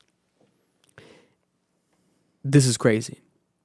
And up until 2022, no artist had ever taken up the entire top 10. Taylor Swift did that. Now she broke that record, taking up the top 14. That's insane, bro. Not even Drake's push-ups passed that. Like that, etc. She pushed everyone out the way. Taylor Swift did that. Have you listened to the album? Not yet. I still haven't listened to the album yet. I haven't either. I want to listen to it. I want to react to it this week. I want to because it's such a... But the thing is, it's like a long-ass album. It's like a 2-hour album. Like, You got that, bro. It's kind of crazy. That album really shows you, like, it's night and day between cultures. Because I've not heard that album. Bro, we haven't even heard, like, the Post Malone song. Have you heard it? No. How does it sound like? I haven't heard it. That's the number 1 song in the country. How does it sound like? I haven't heard it in commercials. I haven't heard it in nothing, bro. That's not our environment, bro. That's what it is. Charlamagne, the guy said that Taylor Swift makes HIV commercial music. Like, what the fuck? That's insane. Moving on, though, closing off. Is this the last? Yes, last topic. Chris Brown, right? So staying on numbers. Let's talk about Chris Brown numbers because a lot of y'all were talking about this over the weekend. Chris Brown did a new interview, and I made a clip, and it went viral, talking about the business plan that he mapped out for his childhood, since a child. Because people love or hate Chris Brown, you cannot deny the fact that behind the scenes this whole time, he's been strategic with his career when it comes to it financially. He said at the age of 17, when he first started his career and first started bubbling, right? At 17 years old, he started investing into things like Burger King. He started buying Burger King franchises that he still owns to this day at 17, right? Because he saw that the money was a lot of money, but he didn't want it to just blow it. He was 17 years old thinking, like, I need to invest. That's genius, right? Already ahead of his time with that. Fast forward, at 25 years old, he was looking around the music industry, talking to everyone, because that's why I think a Loyal and stuff, a lot of music was getting popular. He was like having hits again, almost 7 years later to the like almost a decade later from his initial start of his career.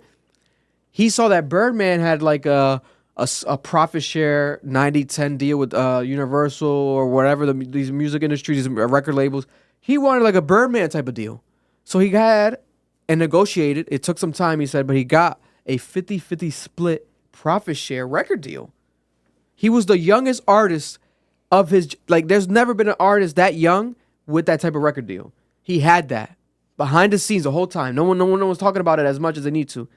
Then you fast forward years later, after the new deal was up, 28 years old, he went and negotiated with the record labels to own his masters. Now Chris Brown owns his masters, all his masters, his music. Bro, Chris Brown now is 34 years old. Chris Brown might be... Put a price if someone were to say, Marlon Noel, I want to buy Chris Brown's masters right now. How much would you pay for Chris Brown? How much do you think someone would pay for Chris Brown's masters? Think about it. And I'm going to look up other people's masters that have been bought for reference. Before I talk about that, Arthur Caldwell, thank you for the $1.99 for the super chat. His question is, where does Drake rank all time as far as an artist? As an artist? As an artist. Well, we've had this combo before. I have Kanye number 1, but I definitely have Drake probably 2 or 3. Cause I think Drake's top 5 artists of all time. Yeah, top 5 without a doubt. I'll give him top 5. Rapper? I think he might be number 1. I'm Rapper's sorry. number 1 for me, yeah. I think he's going to be number 1 rapper. I'm sorry. Rapper of all time. I'm sorry. I'm sorry. When we talk about overall rapper, not just, lyrical ability, like no one has made rapping music as well as Drake has. It just doesn't exist. I'm sorry. His ability to go on any song, his ability to switch up his flows, his ability to create different cadences, his ability to be lyrical on top of everything else. Nah, buddy. There's no one topping Drake. Like, he's number 1 rapper. Sorry, buddy. So there was rumors here we have... But this is how much his discography's worth. Let me guess. Masters, yeah. Masters. How much is Masters worth? I put it at almost close to $1 billion. What about you, Marlon? You said $1 billion? Yeah, Chris Brown's Masters, I'll put it close to $1 billion. Because for reference, you want some reference? Yeah. Bruce Springsteen. I don't know who the fuck that is, bro. But even not knowing him, right? Think about this. Bruce Springsteen sold his Masters catalog $500 million. Oh my God. In 2021 for all his life's work. Give me someone I know.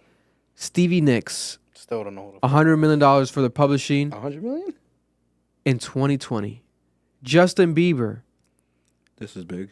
They said at the age of 28, he sold the rights to all his music he released before 2022 for a reported $200 million. That's about right. That's Justin Bieber, right?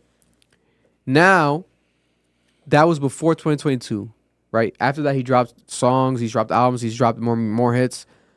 Let's say Chris Brown for all of his stuff, right? Does he have more hits than Justin Bieber? Who, Chris Brown? I think so. Yeah, he does. Hell yeah, he does. I think so. But he had a long career. Remember, yeah. Justin Bieber disappeared because of his whole issues. Yeah. He didn't make music for a very long... He didn't make music in his adulthood until recently.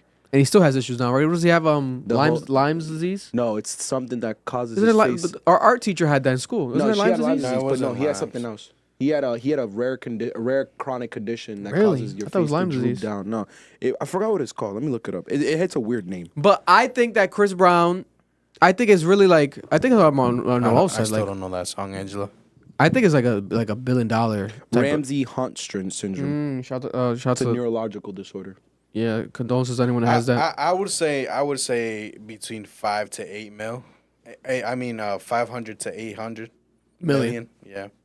And also, for those who don't know, Chris Brown says that he can record 20 songs in one day, and that he has about 8,000 to 9,000 songs unreleased, unfinished. I believe it. And that he has 2 studios in his house. How much of that is actually good, though? And that he lives in the studio because that's all he loves to do. I believe it because he drops 40 song albums. Yeah, but listen to this.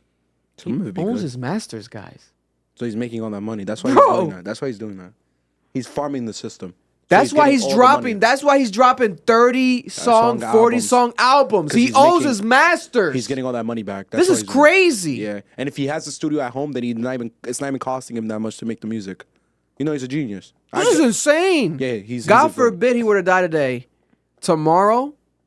His daughter's going to be incredibly I don't wealthy. think you niggas understand, bro. No, I fully see what's going on here. I just have to ask myself. You know how many posthumous albums they got to release for that motherfucker for the rest of his life? His generations of family will be fine. It's just, is the music good? How much of that is good music? Because this is the same issue with Wayne. When Wayne made that statement that he can make a song in like 5 minutes. And he Yeah, has all this- people on Twitter, when I tweeted that, they were like, yeah, microwave music, though. I'm like, I don't know, man. That's the don't thing. know. I can imagine amongst 9,000, he has a shit ton of hits. Yeah. But how much of it is actually like, how much of it is throwaways is my question. And that was the R&B money. Shout out to Jay Valentine and Tank, legendary R&B guys. The R&B Money podcast. I recommend everyone to check out that podcast. One of my favorite podcasts. They had the 100th episode and they interviewed Chris Brown. And that was the highlights I got from that podcast episode. Phenomenal interview, the best Chris Brown interview they've done. Shout out to Team Brizzy. They show love and they tap in. They're fans of ours, and we support you back. Shout out to Team Brizzy. We want to land a Chris Brown interview in the future, reaction with Chris Brown. He loves our channel. He's supported our channel. He's reposted multiple reactions. We love you, Chris Brown. So maybe that might happen. And staying on the Chris Brown topic real quick to end the podcast. I don't know if you guys saw this, but they're saying that there's a rumor, right? Quavo had a concert yesterday in Connecticut. And they were talking about that shit on the radio. And the crowd at the concert while he was performing was just about maybe 20, 30 people, right? The amount of people that are in this room. Yeah. Like the concert, like this room right now where we're recording this podcast is more packed than that concert was, right? And there was people in the stands and they were filming like, what's going on, Quavo? Like the concert didn't sell out. So people are saying that has to be Chris Brown. Chris Brown bought all the tickets for his concert. That'd be hilarious if that. Because who did this? Was it Jeezy to Gucci Mane? Or Gucci Mane did this to the Jeezy? No, no, 50 Cent did it to Ja Rule. He bought 50 bought out the majority of the front seats to look like Ja was performing to nobody. This is a petty king move if Chris Brown did this to... This is like cementing the battle and winning the battle, right? But then people were like, wait a minute, but technically he just putting money in Quavo's pockets, etc. But that's not the point. That's not the point. First of all, that's not the point. Second of all, that's not accurate. Because of the fact that for him to have access to all these tickets, the only way you could buy multiple tickets like that is resale tickets. First of all, when you buy retail tickets, they limit your ticket buying. Yes or no, Marlon? You know that because we've tried to buy tickets from back. They be limiting our shits, right? Yeah. It'd be like 2 max or 4 max, whatever the fuck. Yeah. Because they're trying to stop resale Second culture. of all, niggas trying to clown Quavo like as if he's not the Migos. First of all, the Migos... You think Quavo can't sell out a show? Let's argue this real quick. Can Quavo sell out a show by himself? A concert right now? I had a theory about what's going on here. Yes or no? You think he can't? Bro, it's Quavo. Offset. What size Offset's venue are we performing talking? in small size venues. This venue was But he's selling big. out. And niggas are trying to say he's not. What He size is. venue are we talking? This was pretty big. The Strand. Can Quavo pull up to tomorrow to the Providence, the Strand, and sell it out? He can sell it out. Strand, yeah. But that building, that venue was bigger than the Strand. You think so? It was big. Because it had a front and then it had a seating stand. I was trying to like find it because like when you look up Quavo on Ticketmaster, and shit, there's no Quavo shows. Because it wasn't a Quavo show. What the fuck was it? Niggas were saying that was a part of a bigger like festival, which is why it didn't make sense. It was a music festival? Some bullshit like that. That's why it didn't make sense. Stop. I swear to God, bro. I seen it on Twitter because niggas is like, I know the festival. I live in that state. They're like, yo, it's a How festival. can I find this? Quavo, Connecticut. Performance. Niggas also said it's Connecticut. Valid I'm like, point. why is it Connecticut? Like that's just so. It would have to be a festival show, bro. That's the only way. Why would he go to Connecticut? Let's see who can confirm this. I guess okay, Bridgeport, Connecticut. I'm gonna have to call my boy Craig. No, I ain't calling Craig. Craig will talk all night. Shout out to Connecticut. So it was at the Craig was probably there. Imagine Craig was probably there in the stands. So at the healthcare amphitheater with 5,700 seats at this amphitheater, the few front rows line up in the front stage were empty. Okay, fans theorized. Let's go. I would love to find out that actually Chris Brown did that, bro. Probably did. That's a small venue. You could pay That'd be that out some easy. gold as shit, bro. You'll buy that easy. Others speculate that Brown did not responsible. Healthcare amphitheater. Okay, but there's no one confirming like what is this event, bro? I don't believe that Quavo can sell out a big arena. Really? I don't believe so. A 5,000? I think he can. That's not that hard. By himself, he can't, guys. I think he can. He's the Migos, like you know what I'm saying. Like if the Migos, He's, like in my opinion, he's the worst one out of the three. yeah, nigga, but he still got the hits and shit. You know what I'm saying? What Like hits, bro? With them, he gotta perform them. He's the hook guy. He got every song he could perform. You know what I'm saying? Rest in peace. Someone Takeoff. said it was a Quavo show. The venue that he performed that was right next to the college I graduated from. It was a Quavo show. Okay. So it's a Quavo college show. No, not. It said the venue was next to the college.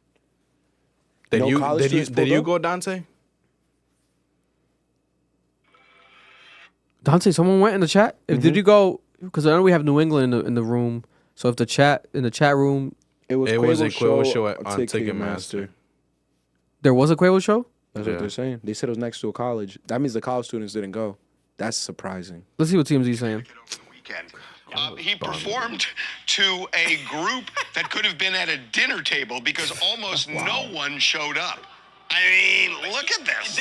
This guy is one of the I do biggest respect the stars fact in that he all still of performed, rap though. music, period. That's a fact. The fact that he still performed is a fact. I Because you got respect to that. still perform. Respectfully, this isn't that surprising because Sexy Red, the hottest person on the planet last year, when we went to URI, that shit wasn't packed. Yeah, it was selling as much tickets. But my thing is like, if you see that crowd, I know what you're about and you're to say. Quavo, do you not perform? Do you say like this nigga Chris No, Brown? you perform because you fucking outta gotta, here. you know, the narrative you gotta run with is like, I do this shit for my fucking fans. You know what I'm saying? If I got paid, As I an got artist, paid. you have to, bro. Bro, If I this got is paid, I getting got paid. serious. This is crazy. You can't pull a Lil Wayne. You know what I'm saying? How much you think the ticket prices That's Lil were? Wayne. Yo, You should see if Quavo posted anything. Dante, do you know what the ticket prices were? Quavo posted, but Quavo's with an alpha right now. Oh my god. Quavo's with an alpha somewhere. He needs to tap into the Hispanic world. He knows. He's with an alpha somewhere chilling right now. That's crazy. Quavo is not, you know what I'm saying? They're not posting nothing from that show. He said nothing. Because I would love to know how much the ticket prices were. That was the whole thing about the Offset show. He probably was in and out. He probably was in and out of that show. If it was his show, he was in and out? Vic. Probably. They have like an opening DJ or some shit. This You is never know. crazy. Let But me yeah. ask you this: if he came to the Strand, you going? If he came to the show, we'd go just to see it, to interview him. I and tell wouldn't to him. fucking go. But if we didn't have, I'm gonna be honest with you. if it I wasn't wouldn't for the go. platform, I'm not going. I'm sorry, Vic. If Vic, it's I'm not not going. if it's not I'm to not going. if it's not for trying to get in contact with him, would you go? Be honest. I'm not You going. see, he's laughing. He If he's wouldn't by go. himself, Come Yeah. on, no Vic. openers, And you're not. You Quavo. don't have this platform. I wouldn't go. Thank you. That's what I'm saying. I told you. End of the conversation, bro. I wouldn't go. That's it. Now, if it was when the Migos dropped, and even if it was by himself, when they first came out, Be serious, Vic. Of course I you're would going. go. Of course. bro, me and I was- Isaiah, I was me and Isaiah would. I was never a fan of the Migos. Bro, young rich nigga, that young rich nigga tape. Me and Isaiah played that We mixtape. can go back, every bro. day. We can go back to the reaction that we did to the Migos album. That was at the parking lot where your dad used to park his cars to sell them at Culture One? at the Taco Bell shit. Was it Culture One? I don't remember what it was called. And there's video proof of me saying it's like, Yeah, you were. I never really fucked with You fucking never, Migos yeah, you like never that. really did. Versace was my shit though. I like Versace. You never liked what's that? Was that? They had You some, ever fucked your girl to Hannah Montana? what's the song they had about like I it have. being in the club? Like, I'm gonna knock that pussy out like fight, night. That's Fight Night. Hit it in the left. Hit it in the right. I'm gonna knock that pussy out like They're fight on the same night. tape. I Versace, can't- Hannah Montana, I can't Fight Night. relate. Classics. Classics. Damn, nigga. Don't. What's going on here? Don't speak down on your dick like that. Damn. Lie, nigga. There's people watching. This Have shit- some shame. This is Sound like a coach. This is Sound like a life coach. This is God entertainment. damn, nigga. You better lie, nigga. You know what's better lie. crazy? You know what's crazy? Somebody just said that like, no, it looks like he's about to drop some wisdom on some blah blah blah blah. He did. Anyways, The whole pod. But yeah, that's pretty much it. Because there's no update on the Quavo situation. If anyone in the chat has any last words, let me know. I'll double check real quick. If there's like any random breaking news, but breaking what? breaking news. No. But other than that, We got this bitch. I gotta go to bed. yeah, we're out of here because I don't see nothing nothing worthy of I gotta be talking up at about. 6, yo. We are gonna talk to you guys next week. Keep you guys updated. I might do another random Patreon episode this week if something crazy randomly happens in the meantime. Yeah, no stories happening, nothing. That's it. We love you. Cap is out. Thank you very much. You're appreciated. You're loved. You are part of the Cap crew. Shout out to Cap callers that called this week. And yeah, episode 134. See you guys tomorrow. Love. Now they said Marlon got a swap meet Undertaker. Marlon looked like a swap meet Undertaker. Swap me Undertaker's crazy. That nigga Victor. I can- and his I name can is tell Victor. 'cause of His the name is hair. Victor. His name is Victor too. Maybe because of the hair and the hat. That nigga Victor. That's hilarious. That nigga Victor wants to be up my nuts so hard, bro. Oh my god. It's crazy. Swap me Undertaker. Undertaker is crazy. I see it because of the hair though. I can see Hair, it. light skin, I can hat, Listen, Undertaker's a goat, bro. black hat. It is. It's a compliment. Is that it is? It's a compliment. It is. All right. See you guys. Undertaker's actually 30% Guatemalan. How do you know that? I seen the doc. He said that? He's 30% Guatemalan. He's no longer my goat. I'm fucking around. That's crazy. This thing is racist. That's bro. racist as fuck. That's racist. I'm lying. Stop. Between yesterday and today, I found out that 2 of my close people are racist. Who bro. else is That's racist? just crazy. Leave that out of the comment. You know what I'm saying? Cap, we out. Love you. We out.